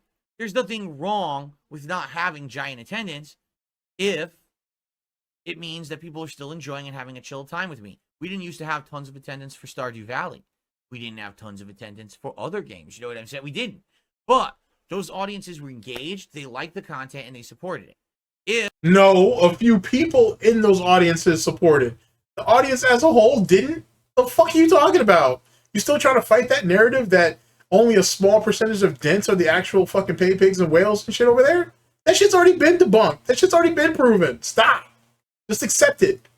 Just accept it. This whole, I have a silent majority and I have people who like this game and I have people who like this game and I have people who come for my streams and I have people who participate in just the fucking videos on YouTube and all that. Shut that shit up.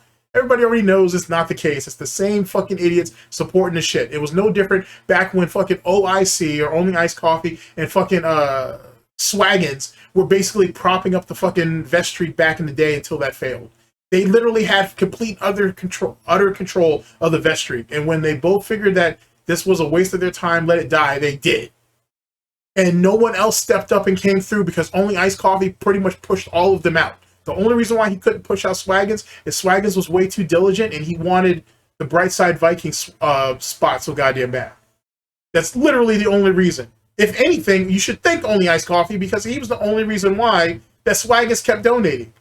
Because if Swaggins was smart and just saved his fucking money, he was like, you know, fuck it, this ain't worth it. Only Iced Coffee would have had to carry the day. And then eventually Only Iced Coffee would have abandoned it. Anyway, this is a personal theory of mine. But I'm pretty sure I'm not too far off the mark. This is going to be now, in a week's time, 2 straight Sunday nights where we're not hitting the goals with champions. I think I'm done with it. I'm just being honest with you. I think I'm done with the game and we should do other shit. And I'm okay with that. Right now, I've got Call of Duty going on and people want me to play multiplayer and the campaign and zombies. All right? So I could easily just say, screw this, and let's do something different. So let's see what happens tonight. If more support chimes up, if we do a mega pull and everything, then I think we'll keep it going. If we don't, if we have another night like last week, I think we're done. And I think we should start doing other stuff instead and mix up the schedule. Okay? Which sucks because I went out of my way to play the feud so we could hit League 10 and continue. But you know what they say is that, you know, do you want to know the truth? Here's the deal about this game. This is a fun game to play in your own time. This is a fun game to mess around and relax, right? But is this necessarily a game to be constantly streaming? Is it riveting content? Not really. You know, I think it's good to chill and talk about wrestling with you guys, but I'm not necessarily seeing this as being the most entertaining content that I could be putting up. Well, first off, you don't put up entertaining content, so I don't even know why you're talking about that, because you lack the practice. 2, if you weren't fucking running around doing all this daily, all this filler bullshit and just jumped into match after match after match in a company that with actual wrestling talk, it would be far more entertaining. All this busy work bullshit, that can be saved for the end of the stream.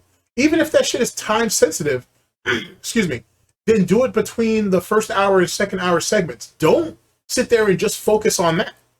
And that's what he's doing. That's why this shit is fucking being boring and it's being killed off. Where's the actual matches? Where's the actual gem breaks and all that bullshit? I'm not seeing all that. I'm seeing all this extra nonsense that don't mean shit to me. You know what I mean? And I don't think it means shit to anybody else. That's my thoughts. People wanted to see it because the dumbass, brain-dead, mouth-jeweler fucking meme from my detractors for the longest time was, oh my god, Phil plays WWE Champions and he spends money on it. Yeah, now I play WWE Champions and I literally spend money on it every fucking time I play it and no one cares. People show up and like it and support it, right?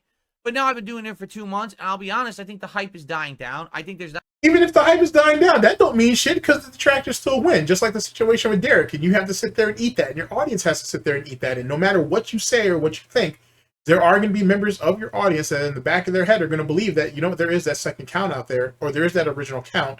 He more than likely still has it, and he's still playing it.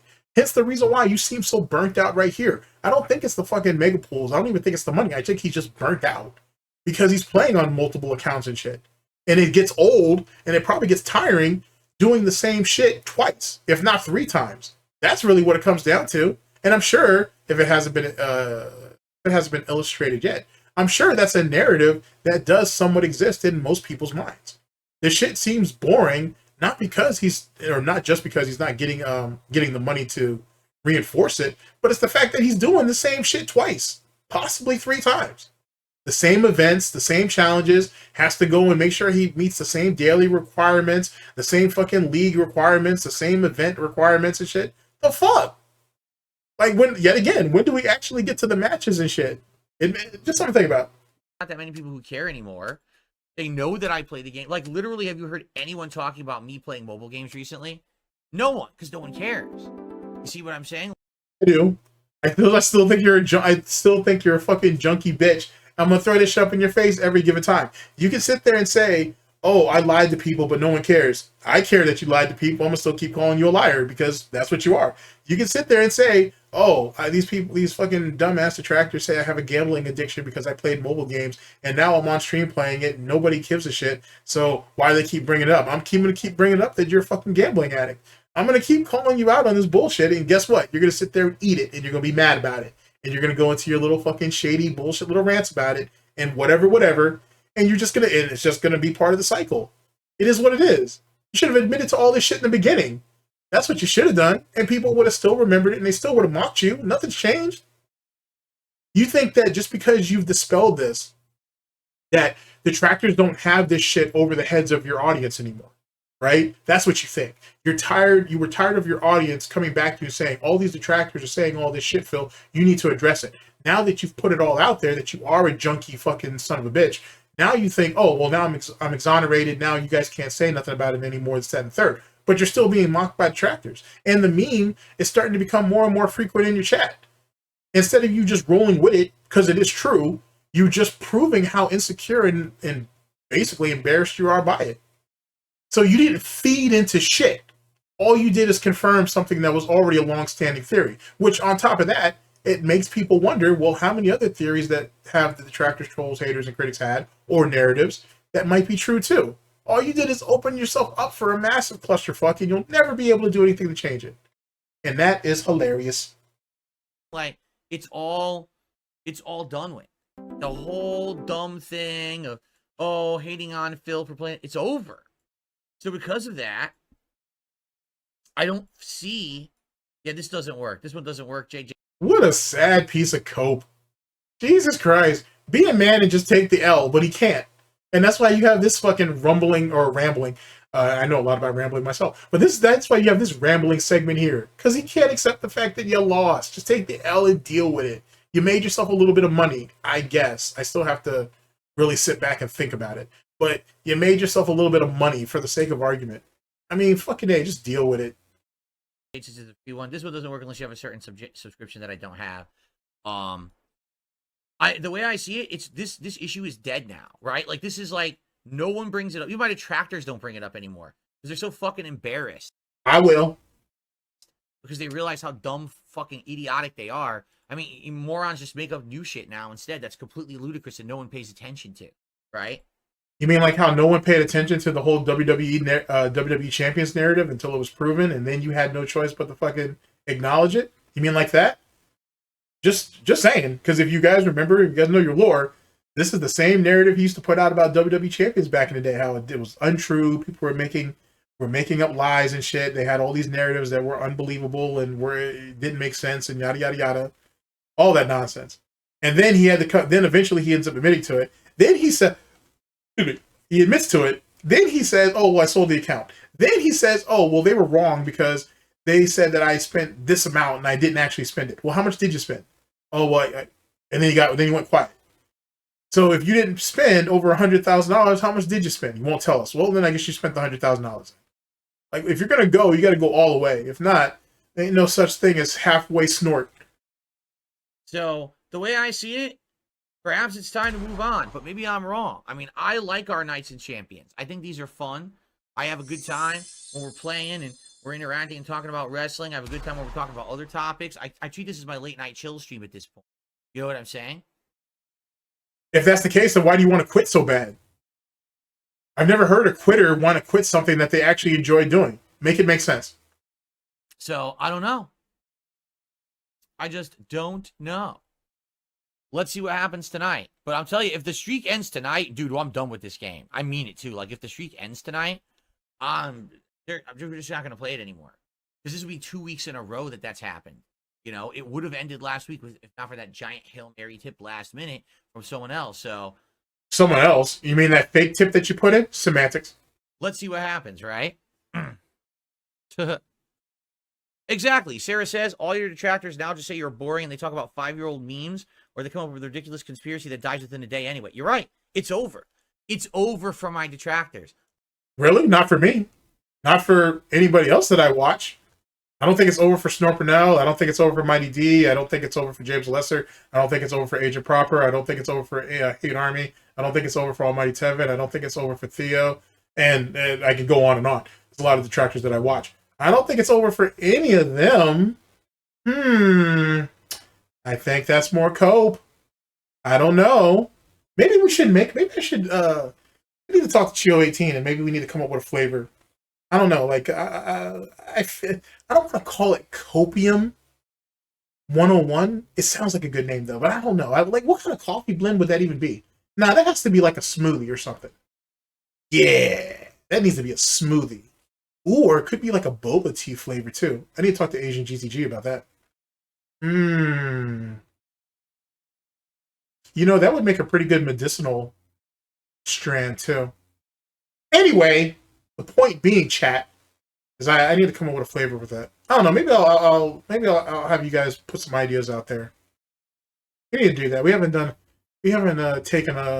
had a situation where we ask people to give up SnortBucks coffee flavors or just drink flavors in general. That'd be fun. I might do that in an upcoming video.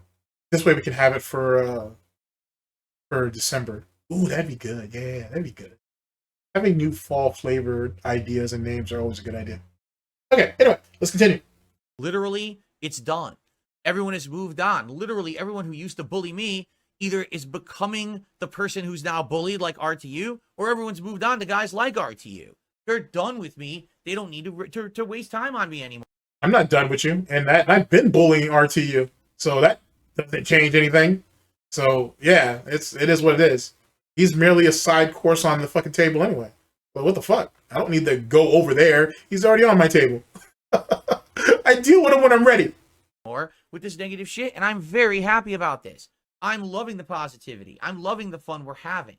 I think that the sky's the limit in the future to move forward with positive content now because people are finally off my back. So I'm happy. I really am. You're happy, but we're quitting a game that we actually enjoy because we're bitching because we only got $10 on the board. Okay. You seem real happy, all right. I'm superbly happy right now. That definitely sounds like and looks like cope, if you ask me. You know how people say that when Rich is trying to reinforce a point, he goes to his little fucking sound box and shit for his little audience bullshit? Well, DSP does the same thing when he drinks. So, trust me, they're two peas in a pod, no matter how you look at it. So, that being said, yeah, maybe we're done with this. I don't know. Let's see how tonight goes. Again, like I said, I mean, guys, we're a half an hour in and $10 in into a $150 goal to do a mega pull. I don't think we're going to do it, right? Right? There you go. Okay.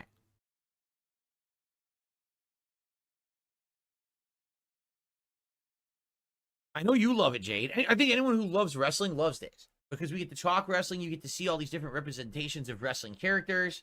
It's been a fun ride these last 2 months. I mean, I'm not even kidding you. Guess how many hours of WWE Champions content I've put in the last 2 months. You ready for this? 30 hours. 30 freaking hours of WWE Champions content.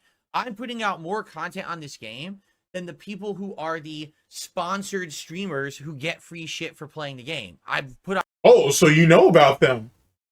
Wait a second, that's strange, because I'm pretty sure people brought that up to you on, hey, you know, you could probably get sponsored by Scopey to actually do shit. And if I remember correctly, you waved that off, saying that you knew nothing about that, you didn't know how to contact them, you don't know anything about any of that. But now you're admitting that you do know about those people, and you do know about the perks and advantages of being partnered with Scopey and WWE Champions. I'm just pointing out. I'm just making points. That's all. I'm just making points. Way more content than that.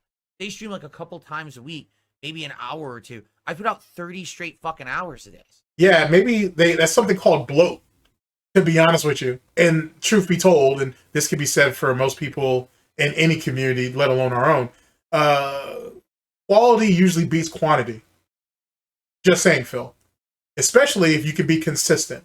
If you can be consistent and you put out quality, you're going to probably win more often than not. You just throwing shit out to the ether and saying, oh, I did this for this much time, pay me, doesn't necessarily work if you want to deal with actual normal people. You can go ahead and perform that shit on your dents if you want, but it doesn't really work on normal people. But then again, I got to be honest with you, after milking these dents for 2 months and now you're only at $10 and you're over an hour in, it doesn't seem like it's necessarily working on them either. I don't know. Maybe I'll ask Void about that and see what he thinks. You know? That's pretty crazy, don't you think? Oh, I hear the rain coming in now. Oh, boy.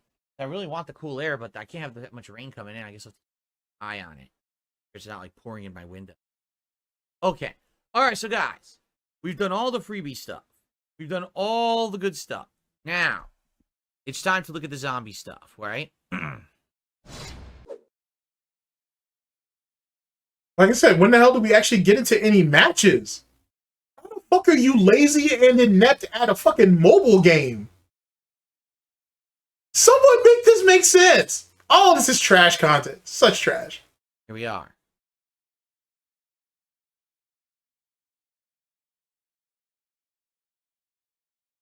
Victory Tour we did. That was the Bret Hart tour. We've done that already. There's no new Toxic Rumble tours to do. So what we've got tonight is a large series of zombie tours for this event. See all these? So what is this one?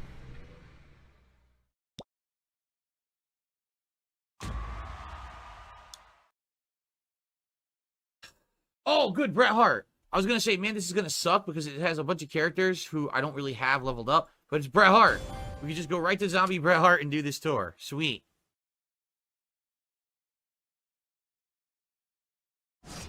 Very good. By the way, I still don't think I have a strap that I can put on Bret. Oh, well, the strap I can put on Bret is already on Finn Balor. You know what? I think I'm going to put it on him.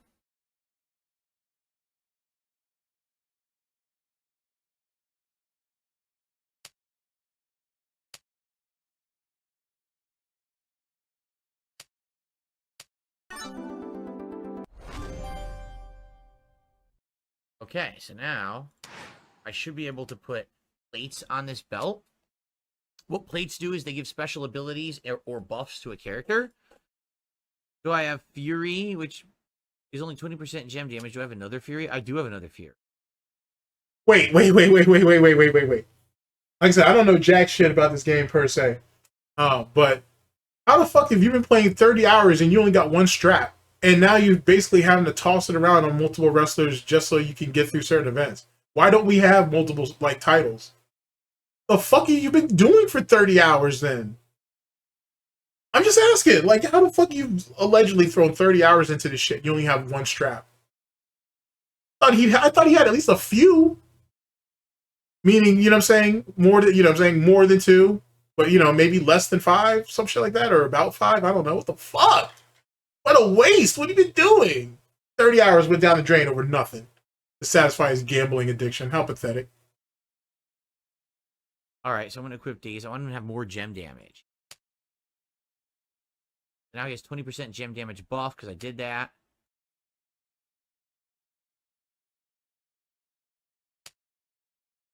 I don't have enough. I could do armor, I guess.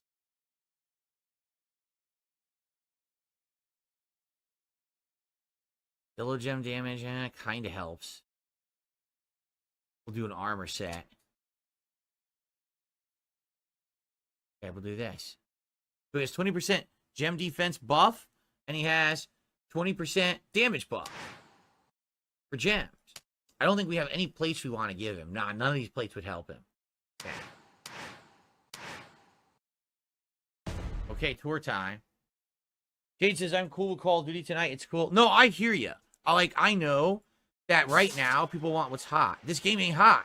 This game was hot 2 months ago. And just, oh my God, DSP's going to play WWE Champions, the game that people gave him shit for all these years. And that's the thing. People are like, whoa, I can't believe he's going to do it, man. What a ballsy individual. I've been doing it for 2 months. You know what I'm saying? So perhaps that's what it is. What do you guys think? Honest opinions from the people who are here. You know, we got around roughly 250 people here. What do you guys think about WWE Champions? Is this something you want us to continue every week? Or do you think that it's played out? We're done. Don't even bother with it anymore. You know? And here's the truth. No one better bring it up ever again. Listen, I'm able to play whatever fucking game I want in my private life, period. I can play Champions. I can play fucking Dokkan Battle. I can do whatever I want. If you like... Okay, if that's the case, then why are we crying like a whiny little bitch? I thought you just said just a few minutes ago that detractors don't even care about this shit. It's become a played out meme. No one cares. Now you're saying that, oh, you don't want to hear about it anymore. I can do whatever the fuck I want in my private time. So is it still relevant or is it not relevant? Which one is it? Oh, so predictable. So fucking predictable. My content, please support it. But enough with this being intrusive into my fucking private life of things that I do, right? I don't want to hear, oh, I found a secret account that Phil's playing this and that. Go fuck yourself. Really, I'll do whatever I want and you'll like it. Because my business is public. If you like the business, you like the content I put out, you support it. If you don't like the content I put out, you don't have to support it. But it has nothing to do with anyone's business. That's how this even became embroiled in my content to begin with, right? Well, no, this became part of the narrative. Excuse me. This became part of the narrative because you were running around asking people for money for your taxes, money for your bills, money for groceries, and all this shit.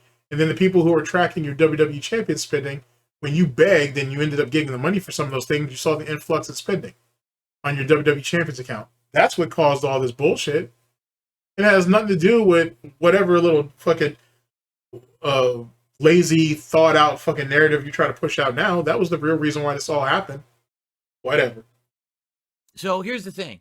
I'm okay with playing Champions, as you see. I have great knowledge of the game. We're getting very far into it, and we're doing a good time. I think these are very nice late-night chill streams, okay? But at this point, now being in the busiest gaming season of the year, all these new games are coming out. It seems like people want me to play those games over Champions, correct?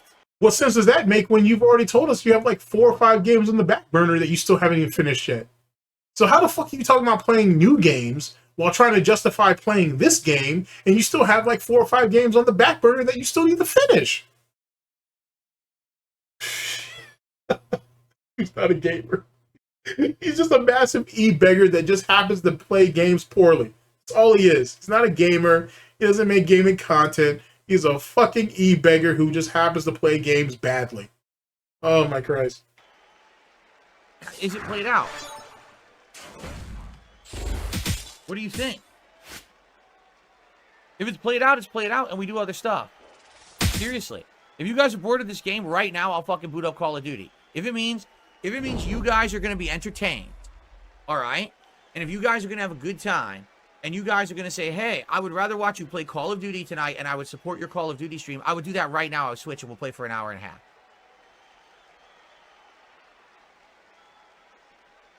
Well, then it's not about the love of the game, then, is it? It's not about gaming at all. It's about which idiot's going to pay me money. Then, yet again, ladies and gentlemen, doesn't that not accompany my fucking narrative that DSP is just a fucking e-beggar? He begs for a living. That's all he does. If we're willing to drop games and quit games so quickly that we supposedly like and we supposedly enjoy and is supposedly chill, then you guys aren't here for the games. I'm not producing something, right? I don't produce something that you guys feel has value that you're willing to pay for. I have to beg you guys for money, and then to only accompany the fact that he's a whore, he's willing to play something else that will draw in even more money if you already are willing to pay him money on the front end to play it. Because if you think about it, he's begging twice. Pay me money right now saying that to play such and such game besides this one, and then pay me even more money or continue to contribute so I can finish playing that game throughout the night. That's literally what he's doing. We're begging twice here. Literally speaking out of both sides of our snout. Sorry, let's reword that. He's begging out of both sides of his snout. Incredible. Absolutely fucking incredible. If you could get through the fucking word salad, empty snorts, you could fucking pull some of this shit out. Fucking A, bruh. You guys want to poll for it? We'll do a double poll, one on Kick, one on YouTube, and see what people want. By the way, I just received a $12 tip. Thank you so much. King, hope you're doing well. I don't have time to play games these days. I would love. Would you have any short, good RPG recommendations for like a weekend or two? Thanks. A short RPG recommendation? You want me to be honest with you? No, because this is the problem. All these good RPGs that have been coming out are insanely lengthy, right? Like Metaphor. I love the beta of Metaphor. I played it for 12 hours, and I thought, or not the beta, it was a demo. I thought it was super good. Like, no exaggeration, I loved Metaphor. I thought it was exceptionally good. But then my audience didn't like it. And come to find out, the game's like 80 to 100 hours long. So I can't really fit it into my schedule, right? You know, Dragon Age is coming out. How long is it? I don't know, but I guarantee you it's insanely lengthy, right? So here we go. Let's do a poll. I don't know. That doesn't sound like someone who's an actual gamer who enjoys games to me. That's not what that sounds like. Really don't. That's starting to get into like Baldur's Gate 3 type narrative type shit if you think about it. But that don't sound like a gamer who enjoys games to me though. Just saying. Right now on both sides. Chrono Trigger is not a modern RPG though. I think he's asking about a modern RPG, guys.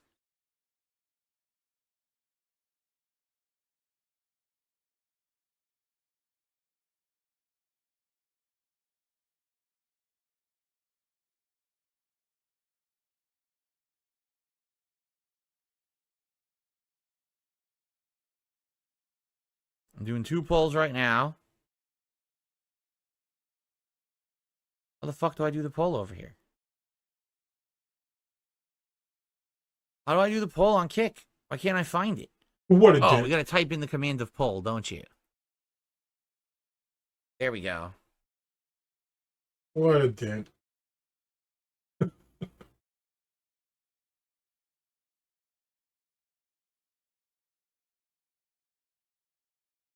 And we'll play for a little bit. We'll see what people vote for.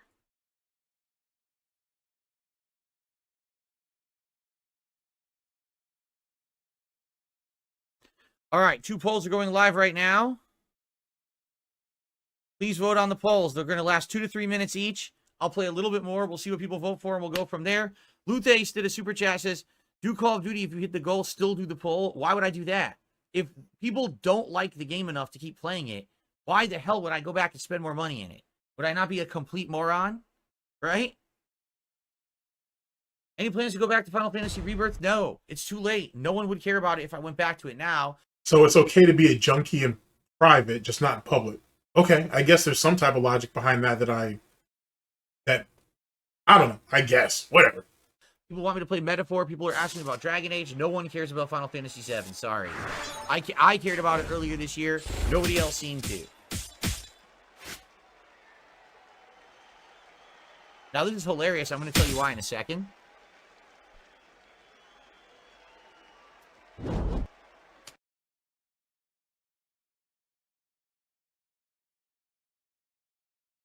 Toast Fairy, if I play mobile games for myself, I play them for myself. You know what I mean? Like, I have a personal account for this game, which I can continue to play, but it has nothing to do with what I've been doing on streams. So that would make 3 accounts, wouldn't it? We have a personal account, and we have this public account here that he plays on stream. And if we still have Down from the Rafters, then what's the problem? Or wait a second. Let's run that back. So according to his own narrative, we have Down from the Rafters, which we're still playing because he still owns it. It's part of the business. At least it should be anyway. Whatever. He still has that. Then he has a second account here. And then by his own narrative, there's a third account. Now here's the truth of the matter, I think. The truth is, I do think there are 3 accounts. I think there's Down from the Rafters. That's his original account. There's this account here that he's playing on. And then there's a dummy account that he's trying to age up. Now, why? I don't know. I think he wants to throw it in Craig's face. I honestly believe he wants to throw that shit in Craig's face. Even though he's already admitted to lying. But I do think there is a third account that he's trying to age up, and he's just doing it gradually. He may actually just be grinding it. He may not even be spending any money on it. That's just what I think. I haven't given it that much thought. But, you know me. Give me some time, and I'll explore that narrative a little more. But the fact that there are the possibility of being 3 accounts in play does make sense. It's very possible.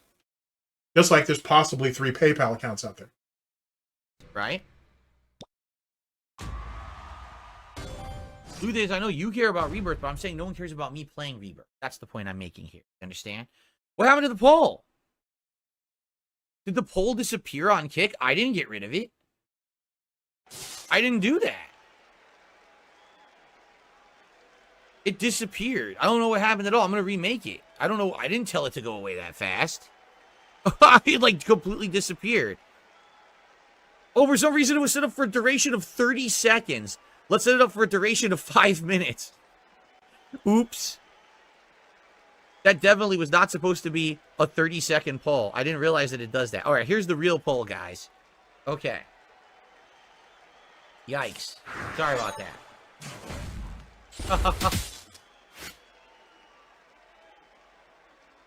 Okay. Yeah, it was some kind of a voter scam. So half those votes were fabricated by the other party. They don't count. They're not real votes, right? Bullshit.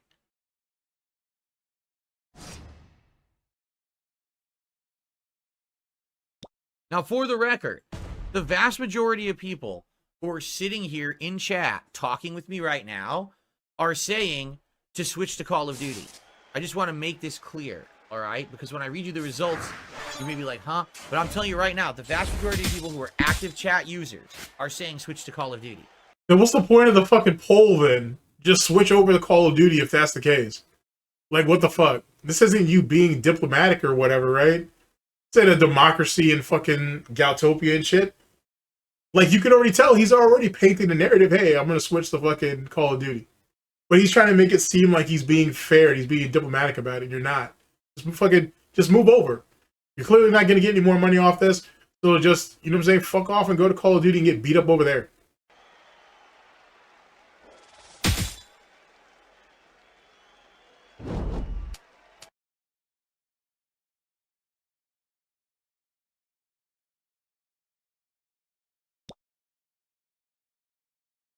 Well, I'm happy that you like the champ streams, Jeff, but are you going to support them? Because you're not. We have $10 tonight. Oh, let's take that back. We have 24 now because that tip came in, right? We have $24 to support tonight. And he does that a lot. And I eventually, people will catch on to it, I hope, but they probably won't because he's been doing this for a number of years. But this idiot loves sitting on tips to make it seem like there's less than what there really is. And then all of a sudden, a tip pops up that was made like 20, 30 minutes ago, and he just forgot to announce it. You know what I'm saying? It's not like him faking tips. These are tips that were legitimately made, and he purposely decided to sit on it just so he could have a couple of back-to-back tips. Not only does it show that there's actual participation in his chat, so assholes like me can't say that no one's supporting him, but he can also justify that to his audience that, hey, there are people here stepping up. You should too. Something about. We're hitting the goals on every Call of Duty stream. What is going on right now with this stream? Right? If you like it, you got to support it. Again, the whole point of me doing this game is to do the polls. That's the fun of it. I'm not kidding. We have zombie polls to do. We're going to finish those in like 20 minutes. And we have nothing to do anyway. Right? Sarah, yes, you see, Sarah, you're wise. So wait, so it's not about the gameplay, it's just about the polls? Okay, I mean, I suppose. I suppose, because this used to happen like in like Black Ops 3 and like Black Ops 4, where people would pay to just to see people do loot drops and shit, right? Or do or open up loot crates and shit like that. So I mean, I guess, but there's barely any wrestling talk going on. There's barely any matches, and apparently you need to win matches to get the pulls, right? Or you need to beg for money on the front end to make that happen. So either this idiot doesn't know what he's doing, he doesn't know what he's talking about, or we're just ass backwards, which is probably all three, to be honest. It's probably all three. You're a very wise person. Sarah knows what's going on, so do I. Sarah absolutely knows what's going on, and so do I, because we're not stupid. And we'll talk about this in a moment once the polls end. We're going to let the polls end, and then I'm going to tell you what's going on. Paul just did a super chat, $2. What's a good fight stick for Street Fighter 6? I have an 8-bit dough. I like Hori joysticks. Hori joysticks are a great brand. You know, the one that I use right now, you're probably not going to be able to get. This is the Rolls-Royce. The Rolls-Royce of joysticks, the Victrix. This one is like a $300 joystick. It's stainless steel. It's ridiculously good quality buttons and everything. It's the best one I've ever had, and I'll probably use this for like... You can still find it. Don't let him make it sound like it's his short supply or whatever. You can still find it. Find it in a couple of different places. Trust me, you can find it. For ages. But if you can't afford a $300 joystick, any Hori joystick is usually good to go. That's the brand I recommend. That's actually the brand I was using before I got the Victrix. So, okay.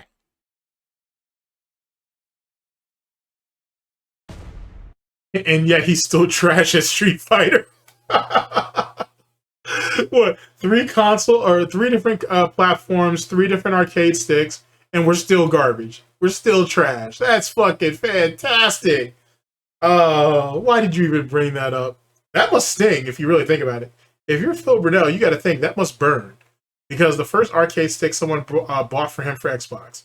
The second one he clearly purchased and then he butchered it. And then the third one is what he has there. And it's a good stick, but it's overpriced as fuck. And more importantly than that, he's not going to get the full mileage out of it, and he's not good enough to really use it anyway. He could have easily bought himself a $50, $100 stick and gotten the same results, which is still failure, no matter what. He would still have a valid reason. He can't even, if you really think about that narrative, give me a second, but if you really think about that narrative, he can't even blame it on the stick. He literally has to say, well, stick to his usual narrative, netcode, or it's him. He literally cut himself off from one of his prime excuses. Huh? That's what happens when you can't see past your own snout.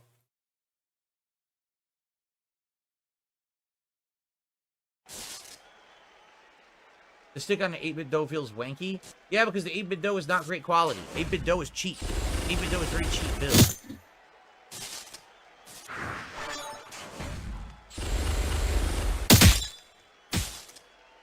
Jade's basically cool with no matter what I do tonight. He goes, dude, if you if you play Call of Duty, he's totally cool with it.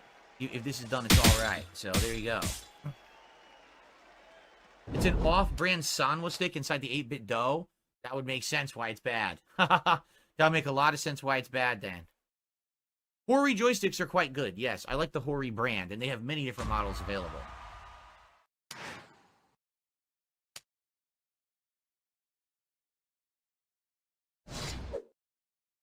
All right, I'm going to finish this tour, and then we're going to look at these polls. Can you do on well with Street Fighter 6 on PC with just a keyboard?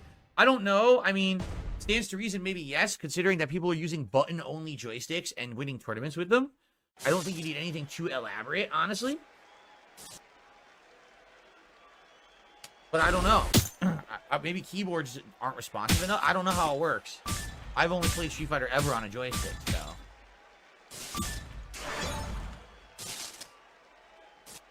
That's funny. The Kick Chat wants WWE Champions? Really?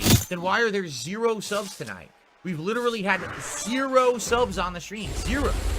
Not a single contribution on the Kick side. We've had Super Chats and we've had tips tonight. And a membership all on the YouTube side. We've had 0 contributions from Kick. So what are you talking about? Right?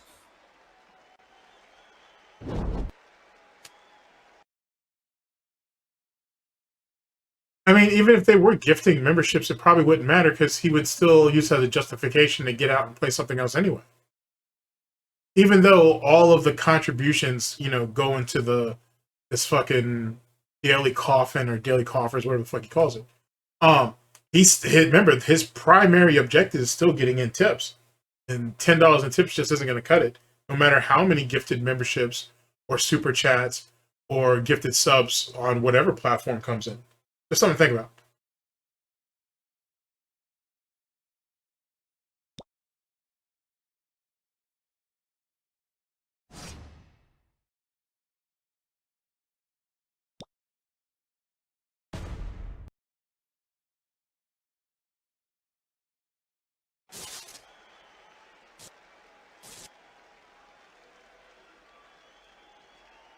Okay. It is true, Kick has been a huge supporter of my content the last couple of weeks. 100% confirmed, you are correct. People on Kick have been amazing. It just doesn't seem like people on Kick even care about this anymore either, much like everybody else. All right, so on Kick, here we go. Here's our results. You guys ready? Here's our results on Kick. We had 75 people vote. 72% said keep playing WWE. 28% said swap to Black Ops 6. Here's the problem. On Kick, we started with 40 people. When I said, hey, everyone, vote on the poll, the viewership went up to 92 instantly. Meaning, 50 fucking trolls came in and voted. Yeah. Jesus Christ. What's the point? Like, what's the point of taking a poll if you're going to sit there and downplay it later because it doesn't fit your narrative? Like, you wasted your own time at this point, let alone anybody else's. Guess how many votes there are for keep playing WWE? 54. So basically, 4 people said keep playing WWE, and most people voted for Black Ops 6. On the YouTube side of things, 322 votes. But you said you had 50 trolls that came in. Why wouldn't the trolls all voted for fucking WWE champions? Like, you kind of hurt your own narrative on that one, but all right, whatever. If this is the Dent mentality, let's go with it. 67% say keep playing WWE. 33% say swap to Black Ops 6. Here's the problem with 324 votes. We only have 200 viewers. So 130 people came in and erroneously voted towards keep playing WWE champions. If you erase that number of votes, okay, shit. Then you basically get just around an even split. Okay? And you know what? The people on YouTube actually did support the stream. So both polls skewed by trolls. When you take the troll numbers out, it's very apparent you guys are done with WWE. It's 100% apparent you're done with it. You're bored. Correct? So if you're done with it, you're bored. Even Jade, who's been one of the people who's absolutely loved WWE champions these last 2 months, literally just said to me, all right, swap to Call of Duty. How much money did Jade contribute to WWE champions? I'm just asking if we're talking about if those who throw their money down, their vote is prioritized over others, how much money did Jade throw up? Just asking. Sure, there's some loose change in his wheelchair somewhere. I'm just saying. So I think this is gonna be it. I think I'd rather swap over and I use these nights when I was gonna play this to play other games. Seriously, like I think that makes more sense. Right now, people want me to play Call of Duty, both multiplayer and campaign and zombies. I can't do that. I can't do that if I have these a million other streams going. You know, tomorrow I got to do my React content. I have to. I'm committed to it contractually for people who are paid members, right? So, I mean, if that was the case, or if that was true, why don't we watch their clips to the full extent? Why is it that someone can put up a 3-minute clip or a 5-minute clip and we only watch 30 seconds and then we abandon it? If you're, you know, contractually obligated and shit. I mean, if we're gonna go into those details, right? The devil's in the snorts, I suppose. Yeah, I think we're gonna say goodbye to WWE. Honestly, I think this is an interesting night. I think it's a good night to do it.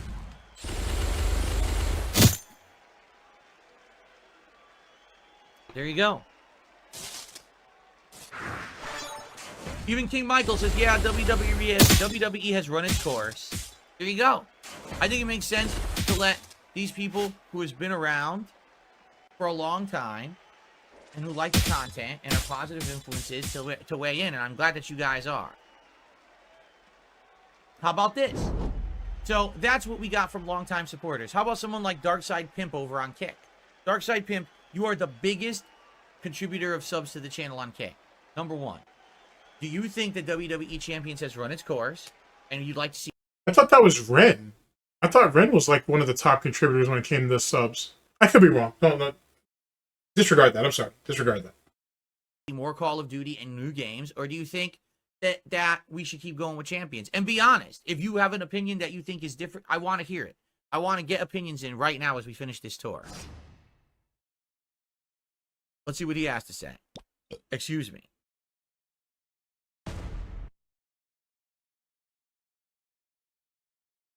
You know, Void also. Void was here earlier, and he's, what, number 2 or number 3 most contributor on the channel on Kick? And he said, I'm leaving because I'm bored of this game. I'll come back when he does something different. You know?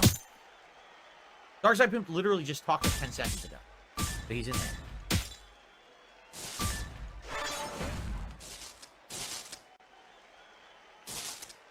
I gotta admit, this does give me like King Tut vibes all over again and shit.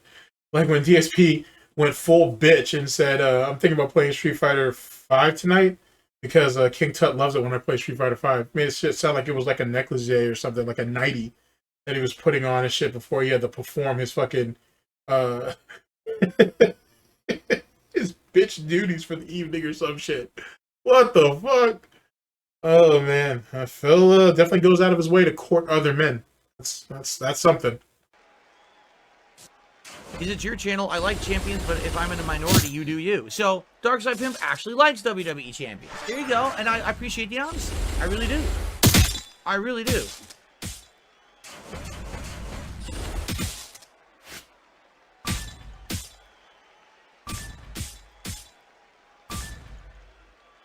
See, Toast Fairy says, maybe put Champions on the rotation once a month when they do special events like this Halloween event.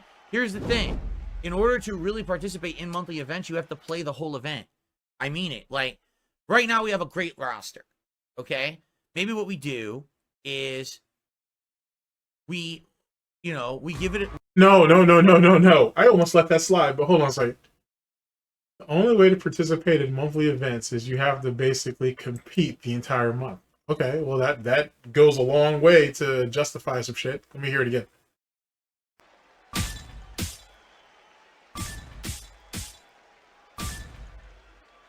See, Toast Fairy says, maybe put Champions on the rotation once a month when they do special events like this Halloween event. Here's the thing.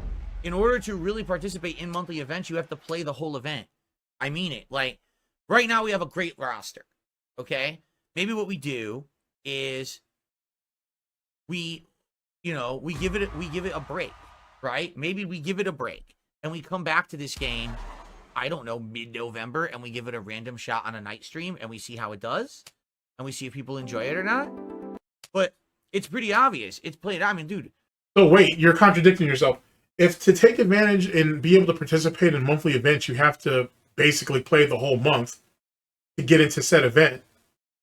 But then you go ahead and follow that up with, well, let's take a break, because when is this? October 27th. You're talking about taking a break and then coming back like in the middle of the month. So let's say anywhere between 15 and 20 days or so.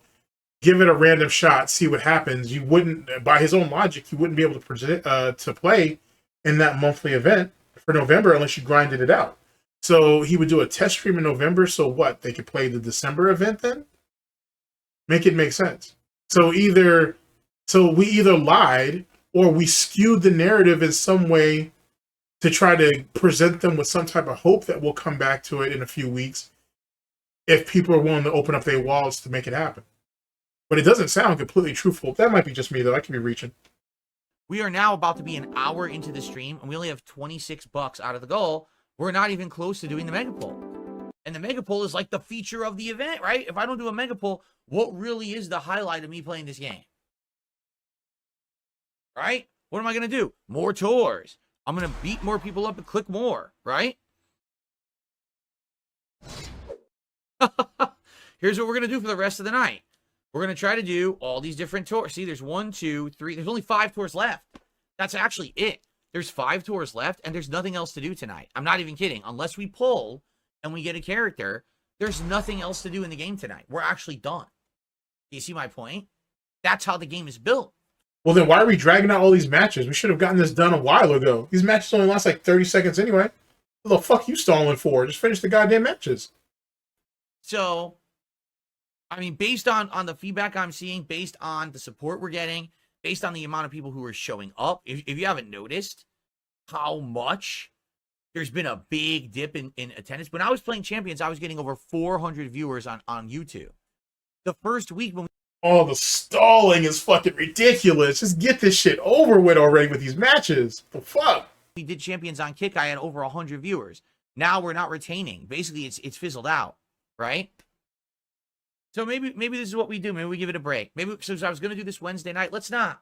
Instead, let's do a game people want on Wednesday night. Maybe more Call of Duty. Maybe we'll do the campaign of Call of Duty Wednesday night, or maybe more multiplayer. Let's do what people want. All right? I'm down for that. I don't want to spoil anything for anybody, but that campaign shit didn't work out for him. So I don't want to ruin that for anybody, but that shit did not work. I'm down for whatever you guys want. All right? So everyone who's watching this on demand, this may be shocking to you. I wasn't expecting it to go this way tonight at all, but it is what it is. You roll with the crowd and what the crowd wants and what the people want. I'm happy that you guys joined me for 30 plus hours of WWE Champions. You know what the game is now. If you're interested in playing it for yourself, please enjoy it. For me, I still like it. I will continue to play the game on a private account. That's none of anyone's business what it is. I really enjoyed my ride in the game, but I mean, now it's been 2 months. It's played out, right? Be honest here. So, okay, we'll come back to it. I feel like we should. I feel like let's give it a rest and maybe come back in a few weeks and just do a random night stream of it. And maybe people will be feeling good and generous and we want to see a new pull for new characters and stuff going on, right? But as for now, I think we've done, have I proven my point, folks? Here we go. Have I proven my point that I have the right to play whatever the hell I want? I can play any game on here I want, and it's fine. Fine. Don't lie about it and say you need money for one thing when you're spending it on something else, retard. That's what this comes down to. I'll say, if you want to be a junkie bitch, then fine. But don't sit there and lie to people to fuel your fucking addiction.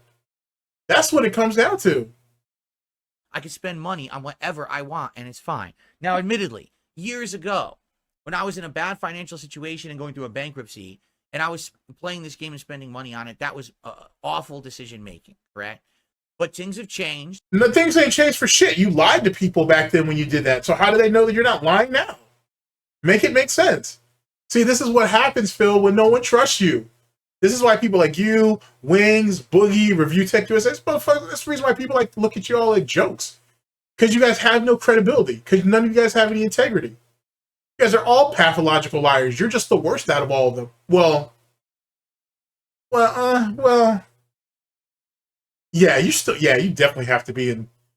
You have to be in the top 2, and you're not 2. So, yeah, you're definitely the top guy in that heap. Not to say that the competition is very good. Things have turned around for the better, and I don't have that weight on my back anymore. I'm not making the bad decisions anymore. to all the people, all those detractors who tried to make my Really? You're not making bad decisions anymore? How's things going with the guy who actually made that logo that you stole and try to play off as your own? When all you had to do was credit the guy. That's all you had to do. All the guy asked for was credit. Didn't want no money, as far as I heard. He didn't want any money. He just wanted some credibility to it. Fucking A. Under fucking Philomania, you literally could have had an embroidery of his signature at the end of it and shit. At like and under the A or something. Who cares? You know what I'm saying? If that's all the guy wanted. And that right there further reinforces why no one can ever trust him after the John and Howard fucking Project 7 situation. Not only is he not willing to give you money, but he's not willing to give you credit either. He doesn't want to give anybody anything. And so that's why what Howard and John said rings true even to this day. He'll never be able to beat that because he's such a greedy, spiteful, ruthless vato that he'll never be able to do better. He'll never do anything for anybody. He can't. He doesn't have it in him. life a living hell, you can go fuck yourselves. I just proved over the last 2 months that no one gives a shit about you and the fucking bullshit that you've said about me. No one cares but losers. All right? I'm going to keep winning. I'm going to keep crushing it. I'm going to keep hitting goals, crushing the trolls, doing positive content for my audience. And when I hear the crowd saying, hey, Phil, we're bored. Hey, Phil, enough of this. I say, that's fine. That was a pathetic attempt to try to shoe in fucking Hogan's little crowd build. That was lame as fuck. You couldn't do no better than that? That's a great screenshot, by the way. But you couldn't have done a better job than that? That's how you figured the shoeing that in and whatnot? Lame and lazy. Truly, truly worthy of a Philomania logo. Actors who tried to make my life a living hell, you can go fuck yourselves. I just proved over the last 2 months. How'd that make your life a living hell because you're the junkie who spends all your money on fucking gotcha games and shit instead of paying for bills or fucking maintaining the upkeep of your home? How the fuck am I the one who ruined your life? You're the one with the addictions. I just laugh about it. That no one gives a shit about you and the fucking bullshit that you've said about me. No one cares but losers. All right? I'm going to keep winning. I'm going to keep crushing it. I'm going to keep hitting goals, crushing the trolls, doing positive content for my audience. Oh yeah, you're winning with those $10 up there, Phil. Yeah, you're winning all right. Yeah, you're the real winner in this situation. You look it. And when I hear the crowd saying, hey, Phil, we're bored. Look at him waving his little hoof around. He's somehow playing to the audience, like he's playing to the crowd. Oh, you're not Hogan. What the fuck? That's so weak. That's so pathetic. You try to shoehole that in, and no one was going to catch it. Wow. Huh? You see what pigs can do. Hey, Phil, enough of this. I say, that's fine. Let's move on.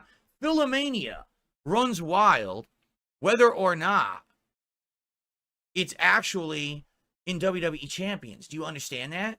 Seriously. Right? Well, now Darksydephil says, I could do one last drop for a pull. Now, here's the thing. I hear you, Darksydephil, but do you really want to do that? Do you really want to donate, have me pull, but then we're not going to play? Right? I don't know. I'll be honest with you. That would be bad on my conscience. If you were to say, oh, I want to drop a bunch of gifted subs, so you do a final pull, but then we're not going to play. So then what's the point, right? Probably because he doesn't want the money for the pulls and subs. He wants it in tips. That's probably what that really was. Because if the guy had just tipped him 100 outright or whatever, I bet you his tone would be different. Semantics. That's just me. That's just me.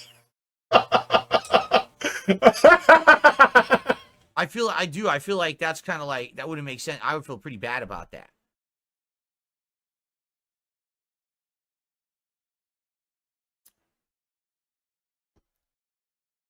If I switch to Call of Duty right now and people want to support Call of Duty for the next hour, I'm down for that. But I would actually have feel a bad conscience if you just donated right now, Darksydephil or Darksydephil. What the fuck is wrong with you? Can you not talk? He's trying so hard to try to get this guy to just give him the money or the subs, for either give him the money for WWE Champions or give him the subs, the gifted subs. for Call of Duty, so he don't look like an asshole. But he's sitting there stumbling over his words and all this crazy shit. Like, the fuck is wrong with you? Your autism's hitting in it? Is kicking in again? What the hell? I feel like that's kind of like, that wouldn't make sense. I would feel pretty bad about that.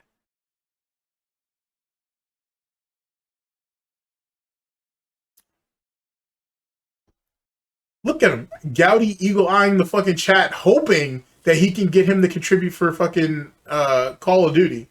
If not, just get the $100 out of him in tips for the fucking for WWE Champions. What a scumbag. What a scumbag. How stressed out must a fucking con man or woman or whatever have to be to do this shit?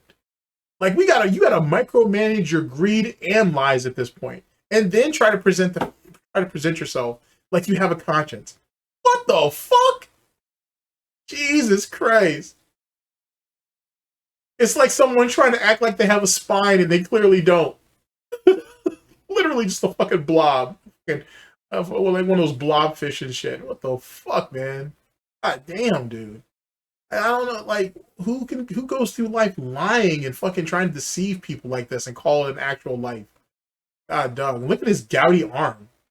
Look at that shit. Look how emancipated this shit is. Fucking Jesus Christ, dude. And came out of a concentration camp or something. It's brutal. Jesus Christ. Anyway, sorry. I'm sorry, but not sorry. But Jesus Christ, dude. It looks like a fucking mess, dude.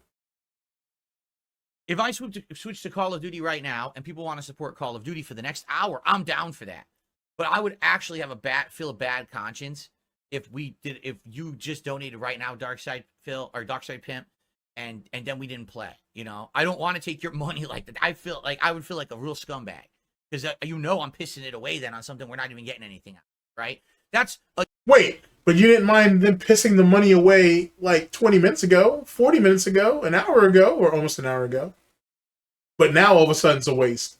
What the fuck? Wait a second. What are they getting out of it by giving you $100 to support Call of Duty? What are they getting out of that? Make it make sense. Again, I will end it with this because this is very important. Wow, I'm so glad that we actually just had this conversation.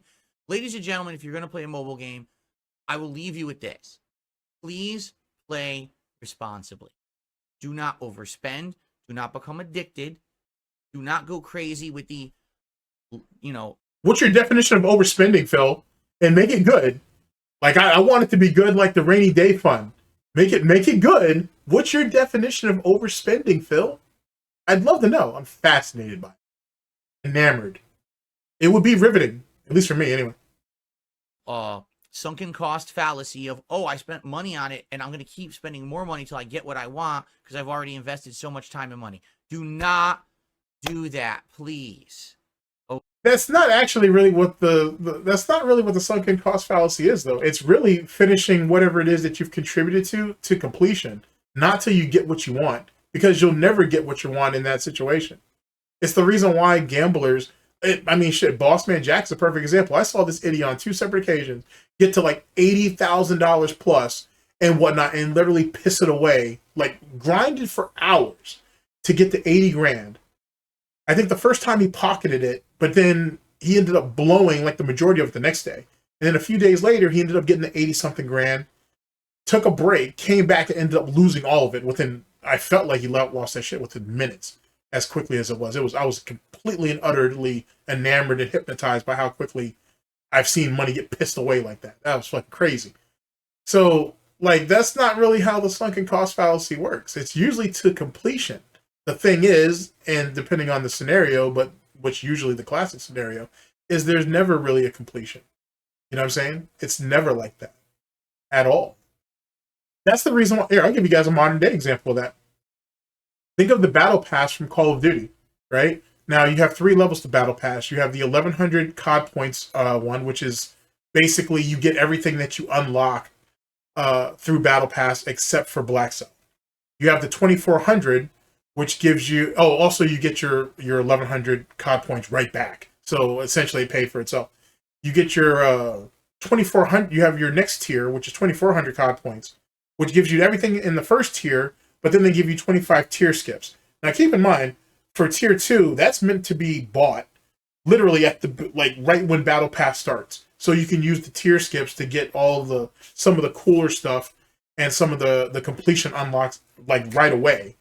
You know what I'm saying? And then it gives you more motivation to actually finish the battle pass. Then you have Black Cell, which is you can't even, there's no COD points you can use for that. It's $29.99 or $30, and you get everything that was in tier 1 and tier 2 plus is it like a guaranteed? Is it guaranteed? It's like a guaranteed like 2,400 COD points, I think it is. Or maybe it's a guaranteed 2,000 COD points. Or something like that they give you. I can't remember. But you get everything that's in tier 1 and tier 2, plus guaranteed COD points, like in addition to what you would get through tier 1 and tier 2. Plus you get access to the cosmetics and blueprints in Black Cell. The reason why the battle pass is set up the way that is so you complete it. And so you'll commit to the next one. Because most people, not everybody, but most people who have bought in the season 1 battle pass for Modern Warfare 3, for example, bought it all the way up to season 6. For example, I've never purchased a battle pass ever. My people's got me a lot of the cosmetics and shit I have. I'll show you. But I did play through the battle passes though. But I'm still running off of like the same like 1,100 or 1,200 or 1,400, whatever the fuck it was. 1,400 COD points that were fucking sent to me and whatnot. I think it was 2,400 because I was gifted one of the premium packs, and that comes with 2,400 COD points, as well as the cosmetics and the operator on that bullshit. Anyway, and you just use that to buy and I would just use that to buy tier 1 of the battle pass and then got the points right back. I mean, shit, I know people who've been doing that since like Cold War. You know what I'm saying? I know people who have never paid for a fucking battle pass because you don't buy the Black Cell. That's just a waste of money, to be honest. Pulls the fucking, some of the blueprints are. But it's not worth it. But I mean, you could theoretically say I fell into it because even though I didn't spend no money on any of this shit, I did work my way through battle pass, but that just happened through natural progression. And I only did it until battle pass was completed. And then after that, I went ahead and paid the 1,100, got my rewards and shit, got my 1,100 right back, and then waited till the next season. Matter of fact, I got at least 200, I probably have closer to 400 pieces of footage of me playing through Modern Warfare from season 2, middle of season 2, up until now, because I still play it. Because season 6 isn't over yet at the time that I'm recording. It was over in like another week. So you could say that. But then again, I didn't toss no real money into it. But I did very much fall into that situation where I played it to completion. That, yet again, is not really the cost fallacy type thing. To be honest with you, it's a little bit deeper than that. But I guess it just depends on your perspective. So it is what it is. But that's my thoughts. But if you're an addict, there's never an end to that. You know what I'm saying? I can pick up and drop COD. I don't give a fuck. You know what I'm saying? I didn't pay for none of it, and the COD points are going to stay there anyway. But you, as it pertains to Phil, you can't drop WWE Champions. You can't drop your drinking. You can't drop your lying. You need all that shit. That's the only way you can function.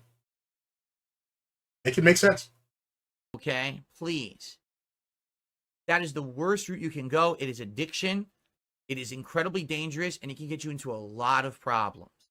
Okay? Big problems. Someone who has firsthand experience, not just even in this game, but previous games before this game, that I was doing that, and it was really hurting me. Okay? So, do not do that, because you might have watched me. But I thought that was the detractors, trolls, haters, and critics that were hurting you by bringing that up.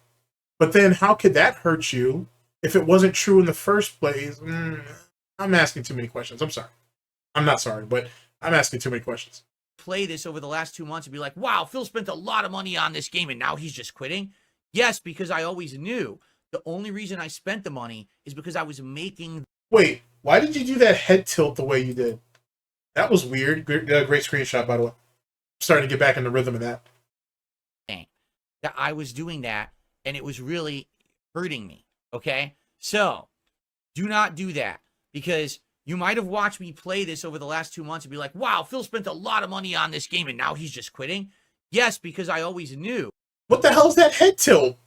That's weird. I've seen that tick before, but that's a weird way of doing it at this particular point. I'll have to look out for that. The only reason I spent the money is because I was making the money to be spent. You get it? No, I don't get it. That sounds retarded as fuck. You're gonna have to explain that to me. I only spent the money because I had the money to spend. That's not really just yet again, this goes back to what I said earlier about him trying to justify it like, oh, I'm spending money to make money. But that's not true. You didn't have the money to spend. You begged people to give you that money so you could spend it. So where is your actual payoff? Unless the payoff is to actually feed the addiction, to feed that need, to give him that dopamine fix. I'm just saying. I'm just putting it out there. Just putting it out there.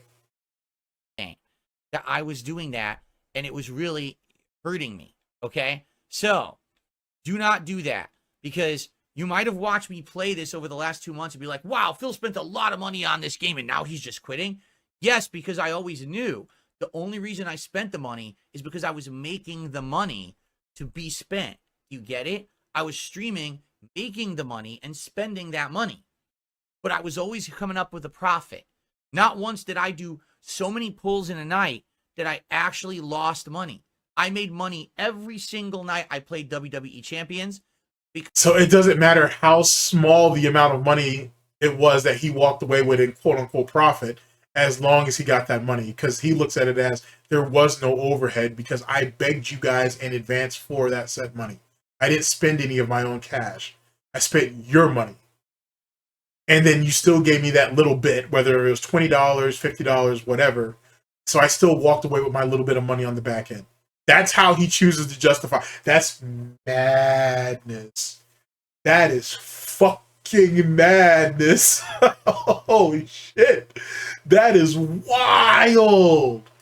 Because that doesn't even make any sense if you really think about it. Because if you want to look at it from that logic, if, let's say, let me put myself in that position. Let's play hypothetical Pignosis, our favorite game.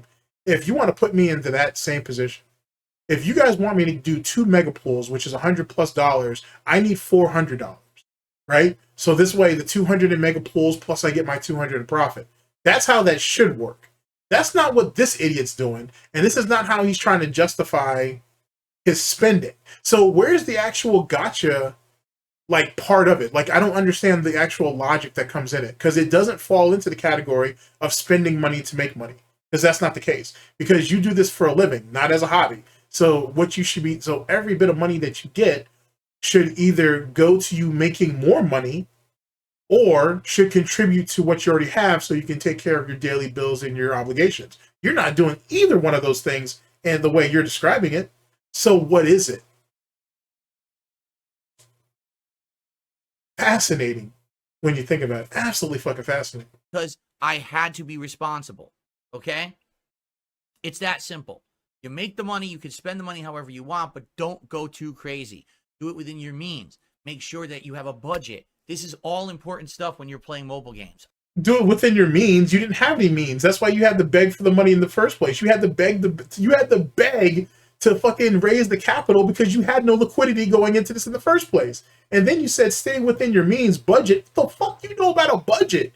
People have called you out for years on how you budget your money, and you've been inept about it. You have no clue how to budget. It can make sense. Oh, this is great. Oh, this is crazy. This is crazy. I need to bring it back.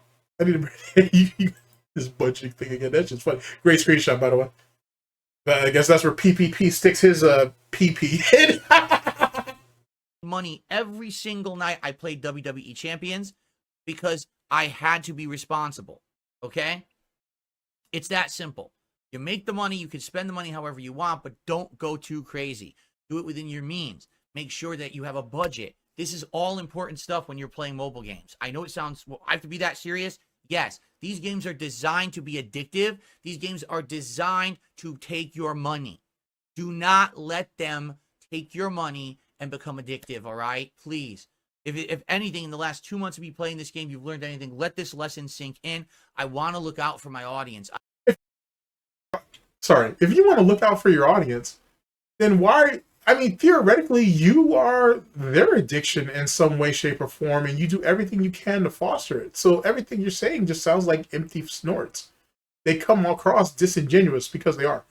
Like, what the fuck? Like, do you know how warped and sick this shit is? See, this is sometimes the problem with being a detractor for too long, or just knowing too much, or just like being in the vortex too goddamn long.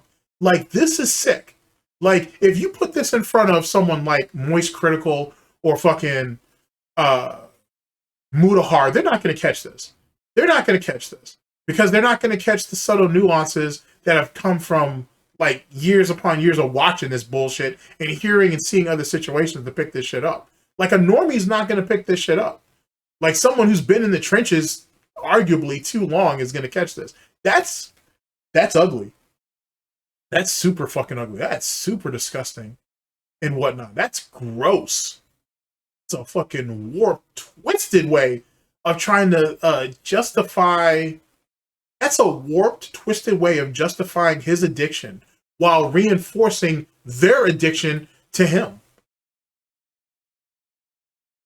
It's almost like he's their gotcha game, if you will, or even their version of WWE Champions, whatever you want to call it.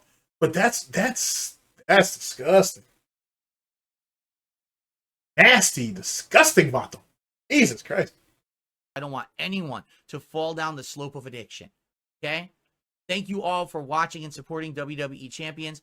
Let's return to it at a future date. Let's wait till like maybe a month. Why not? And then we go back to it and we see what's going on in the game, what the event is, what characters are available. If people are feeling good, they support, and we do a poll, great. But it doesn't have to be something that we do all the time. It's a big, as you've seen, playing 2 times a week, 2.5 hours each time is not enough. We're always behind on the events. We're always not catching up. I can barely keep up with anything, right? These games want you to invest insane amounts of time and money. That's the catch. That's the addiction. That's what they want. So please be wary of that. Enjoy responsibly. And thank you to everyone who watched and everyone supported. That's right. Darkside Pimp even said, the good news is you did get the shirt ripped during the 2 months. You're right. It was what, 2 weeks ago? No, he didn't. He sat there and ripped some green shirt with some fucking autistic marker drawing on that shit. It was supposed to be that shirt that he's currently wearing is what they should have ripped. Not some fucking dollar store knockoff and shit. And for $1,000, he could have easily have had that shirt ripped and then ordered another one. He scammed you on that too. Jesus Christ. All right, whatever. Whatever. Dents will rationalize the fucking idiots that they champion in their own head either which way. So whatever the fuck. Jesus Christ. Fighting tooth and nail for this idiot. Fucking scary. Scary as fuck, man, to be honest with you. Jesus Christ. Like the lack of self-respect around them parts. It's a thing, I guess. Week and a half ago, 2 weeks ago, we did the shirt rip. That was amazing. That was, we got it done. We got the freaking the emote and everything. We're good. All right, guys. Thanks for watching WWE Champions. See you in the future. All right. So, guys, here's what we're going to do. We're going to swap over for about an hour. We're going to play some Call of Duty Online. I'm down with that, my friends. 100% I'm down for that. Let's do it. You don't have friends. What did I just do? I just know what I'm doing here. Wanted to switch to this. There we go. Color scheme is going to be off, but that's fine. We'll just play with a weird color scheme. It's not the Call of Duty color scheme, right? I mean, you can't pick up the remote and change the color. Are we that lazy? Are we that stupid? Are we that inept? Are you not sober enough? I don't know. I'm just saying, if he can go on his phone and change the setting on his little PPP display box back there, you're telling me he can't find his small remote for those lights in the background and just change the color? Is it really that hard? All right, I'm just asking. All right. So we'll close this shit. Get out of here, champions. So here's what I need to do. Now I need to change all the info on the streams, and then I need to tell everyone we're playing Call of Duty for the next hour, right? Who was there to tell? The people who are there or who showed up are probably all who's really going to show up, at least at this particular point in the stream. So who else is there to notify? You need to go out there on Twitter or X or whatever the fuck and put out a fucking begging fucking tweet or something? Are we still doing that now that I think about it? I'm going to have to look into that.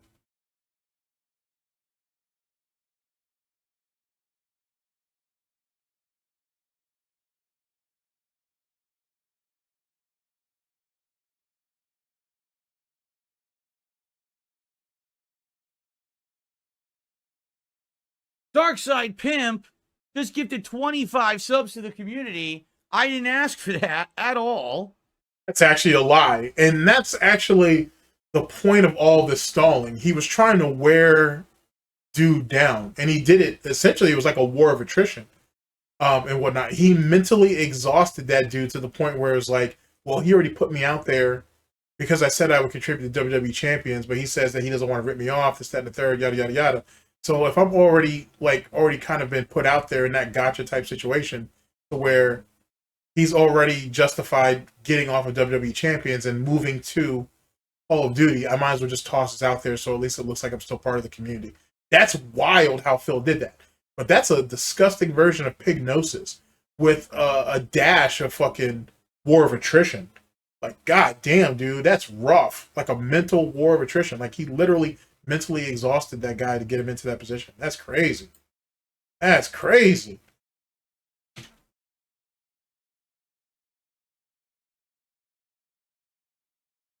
Darkside Pimp just gifted 25 subs to the community. I didn't ask for that at all. Thank you so much, Darkside Pimp. I mean, wow. You did not have to do that. That is amazing of you. Thank you so much. Even though we had that long segment about I can spend my money on whatever I want to spend, try to be responsible with your spending. You guys aren't supporting this enough, so I'm switching over to something else. But I never asked you to do anything. Jesus, hint, hint, hint, the whole goddamn way, dude. Like kicking and screaming. Jesus Christ.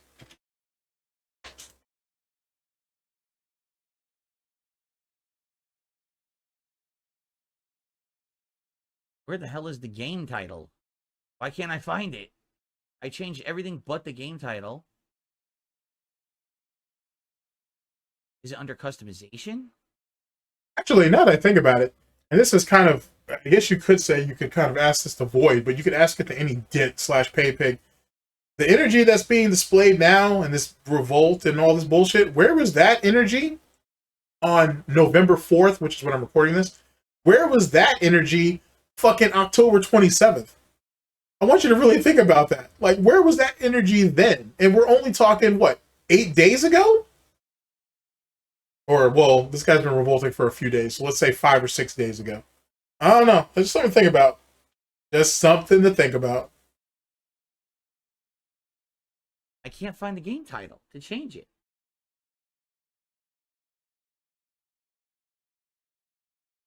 Public stream. What the fuck does it say? Oh, here it is.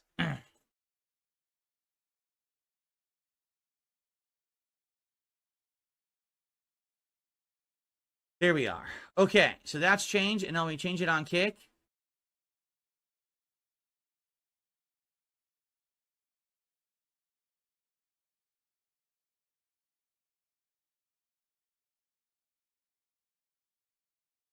You want to know the truth? I'm happy we're doing this because when I finished earlier today, I was still craving Black Ops. And look how you see how mentally he fucking stunted this dude is. As soon as those 25 gifted subs or $100 or whatever the fuck it is, he perked right up. He perked right. You can't tell me that's normal. Like, normal people don't act like that. I mean, one, they're far more appreciative, but two, now he's sitting here having fucking withdrawal pains over fucking Call of Duty because now someone ain't contributed the money to it to justify his decision to change over to it in the first place. That's sick. That's really, really, really, really fucking sick. That don't sound like a business owner, dude. That sounds like a drunk. That sounds like a fucking hobo. That sounds like a bum who's going through withdrawal symptoms, bruh, and is finally able to get that hit. That's what that is. That's fucking disgusting, dude. That's shameful. Really think about it. That shit is shameful, bro. Fucking A. I felt like I hadn't played enough. So I'm happy that we're switching games right now and we're doing this. So I get another hour in. Nah, let you hear that again. That, and I've been good about my playbacks in this video. So I have a few of these lined up. Here it is.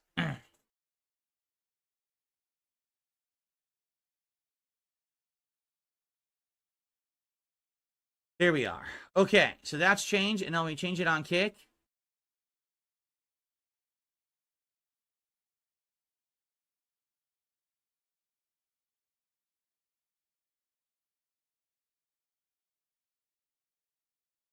You want to know the truth? I'm happy we're doing this because when I finished earlier today, I was still craving Black Ops. I felt like I hadn't played enough.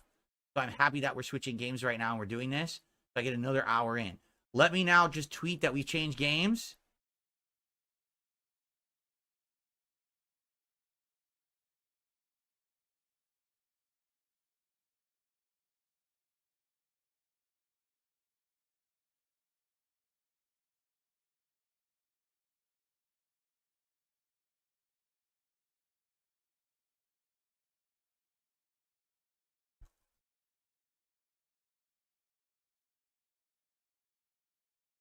And why would you, yet again, why would you tweet this out? All you're doing is throwing up the Gout signal to fucking any detractor, troll, hater, or critic, letting them know that, oh shit, he wage quit a game so he could go to another game that he'll hopefully get money in.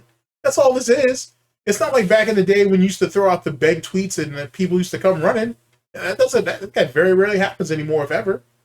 I don't know. Well, I guess desperation does some strange things to people, I suppose.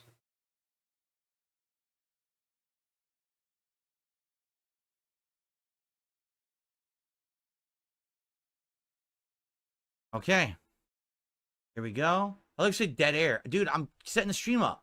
Dead air. What do you want me to do? Sing you fucking show tunes while I'm doing this? Fucking relax. What a stupid thing to say. Dead air. Dead air.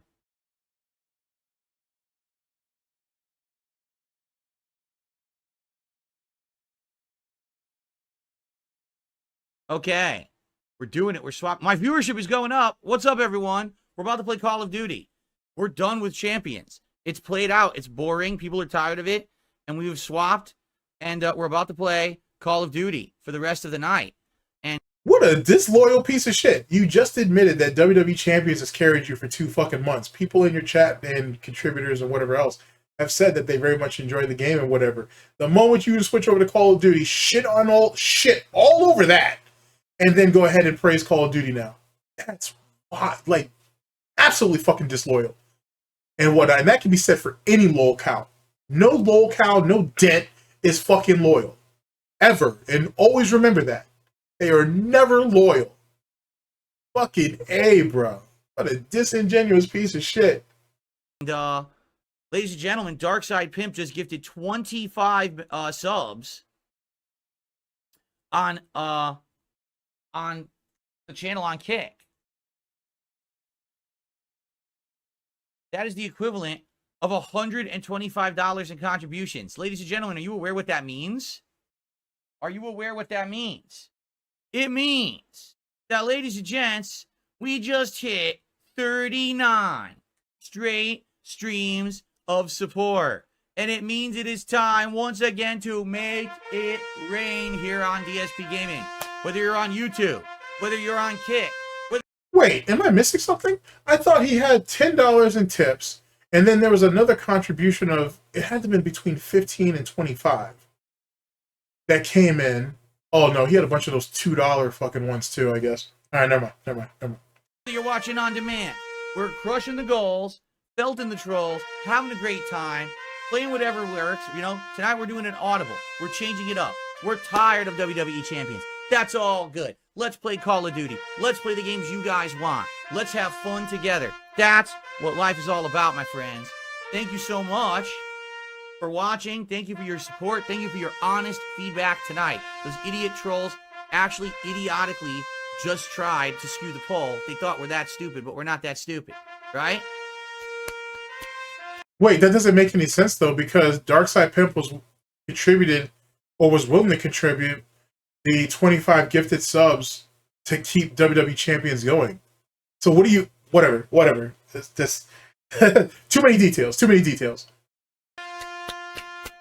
Thank you, Jay. He says, I'm so happy for you. I appreciate that, Jay. Let's get it booted. Right? Let's do it. My camera is way too big for this. It's ginormously huge. And the screen is screwed up too. I have to fix the screen. You're a professional streamer, all right. Here we go. Now it's too small.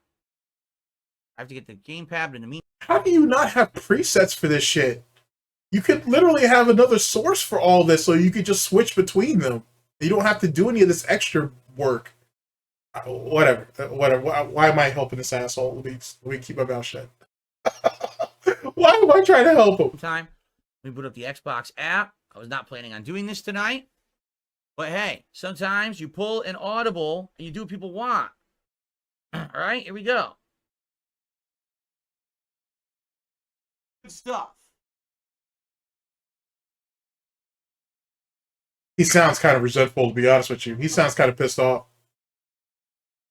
Like, I don't know why he just didn't scam that guy for his money, do the fucking pulls, and then immediately switch to Call of Duty. If you want to know the truth, I think a lot of people are going to be happy with this decision. I think they will, because I think some people thought, okay, the meme was funny when you were playing Champions. We get it. You own the trolls because you get to play the game and make money playing it. But you're not even doing it for 2 months. Time to do the new games. Did you own the trolls when it was the trolls that were telling you to do it so you could make money off this? On top of the fact that there's people in your own audience saying that too. You didn't own anybody. You're the dinosaur that everybody says you were, and you're still behind the goddamn 8-ball. You could have made crazy money off this shit back in the day. You could have possibly been sponsored by Scopy. I mean, fucking A, you're already spending your livelihood on their game anyway. No detractor can really fuck that up. Well, maybe. Possibly. But still. You know what I'm saying? That, I don't know. As a detractor, you would have to kind of make a choice. Like, do you go ahead and let the WWE champions go to feed his addiction? Or do you cut him out of it to have him dropped to show how much of a shitty person he is? That's a hard one.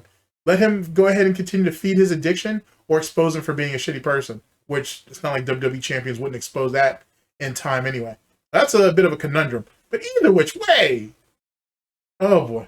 You're making it sound like you got over on us when detractors, trolls, haters, and critics, as well as dents, have been telling you to do that shit for years for profit. Okay. Gotcha, buddy. I'm with you. Let's do it. Let's have some fun with Call of Duty tonight, my friends. What would you guys like to see me do first? Right? What would you guys like to see me do first? I mean, you could blow yourself up with a couple of RC cars. I heard that's what happened the first stream. I need to actually go off and find that shit because I heard that shit was hilarious. But I don't know. I don't know. You don't know how to do anything entertaining, and you don't have any skill, so it doesn't really matter. It's all gonna be shitty gameplay no matter what. Play with Ghost tonight. Oh, is Ghost in the game, Jade? Can you select Ghost as an operator? I don't even know. Let's look. Shit. Oh man, that shit was kind of wild. I gotta tell you, that was.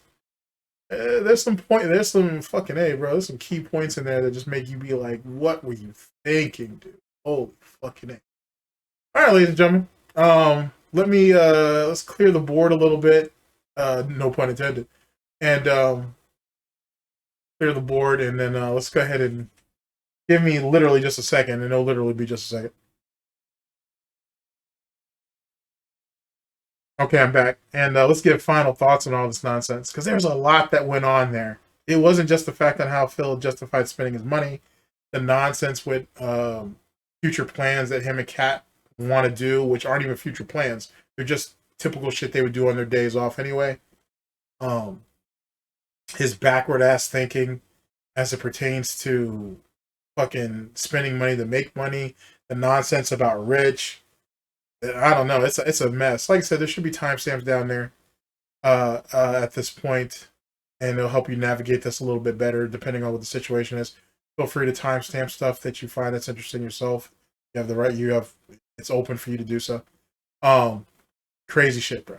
It's crazy shit. Like, how the fuck are you gonna be an addict, an active one at that, and then you're gonna try to advise other people to not spend their money on gacha games or whatever? Why? So they can continue to spend more money on you? Like, do you know how fucking, like, dude, if you really start peeling that shit back, that shit just gets nasty. Like, that shit's just disgusting if you start peeling shit back. Any which way. Ladies and gentlemen, thank you very much for listening in. I very much appreciate it. And I'll catch you guys on the next video/broadcast, whenever that may be, hopefully sooner than later. This has been the Snort Report. This has been DSP News, always late, never breaking. Unreliable coverage that you can't count on. Oh, yes, a GTG network of productions. For the Snort Report, for Hard Snort's Gin and Tonic, for Tim Snortons, and for SnortBucks Coffee Company, the best beverage company, I've been your host /anchor, GTG, and I'm signing off. Shit. Take care of yourselves, people. Later.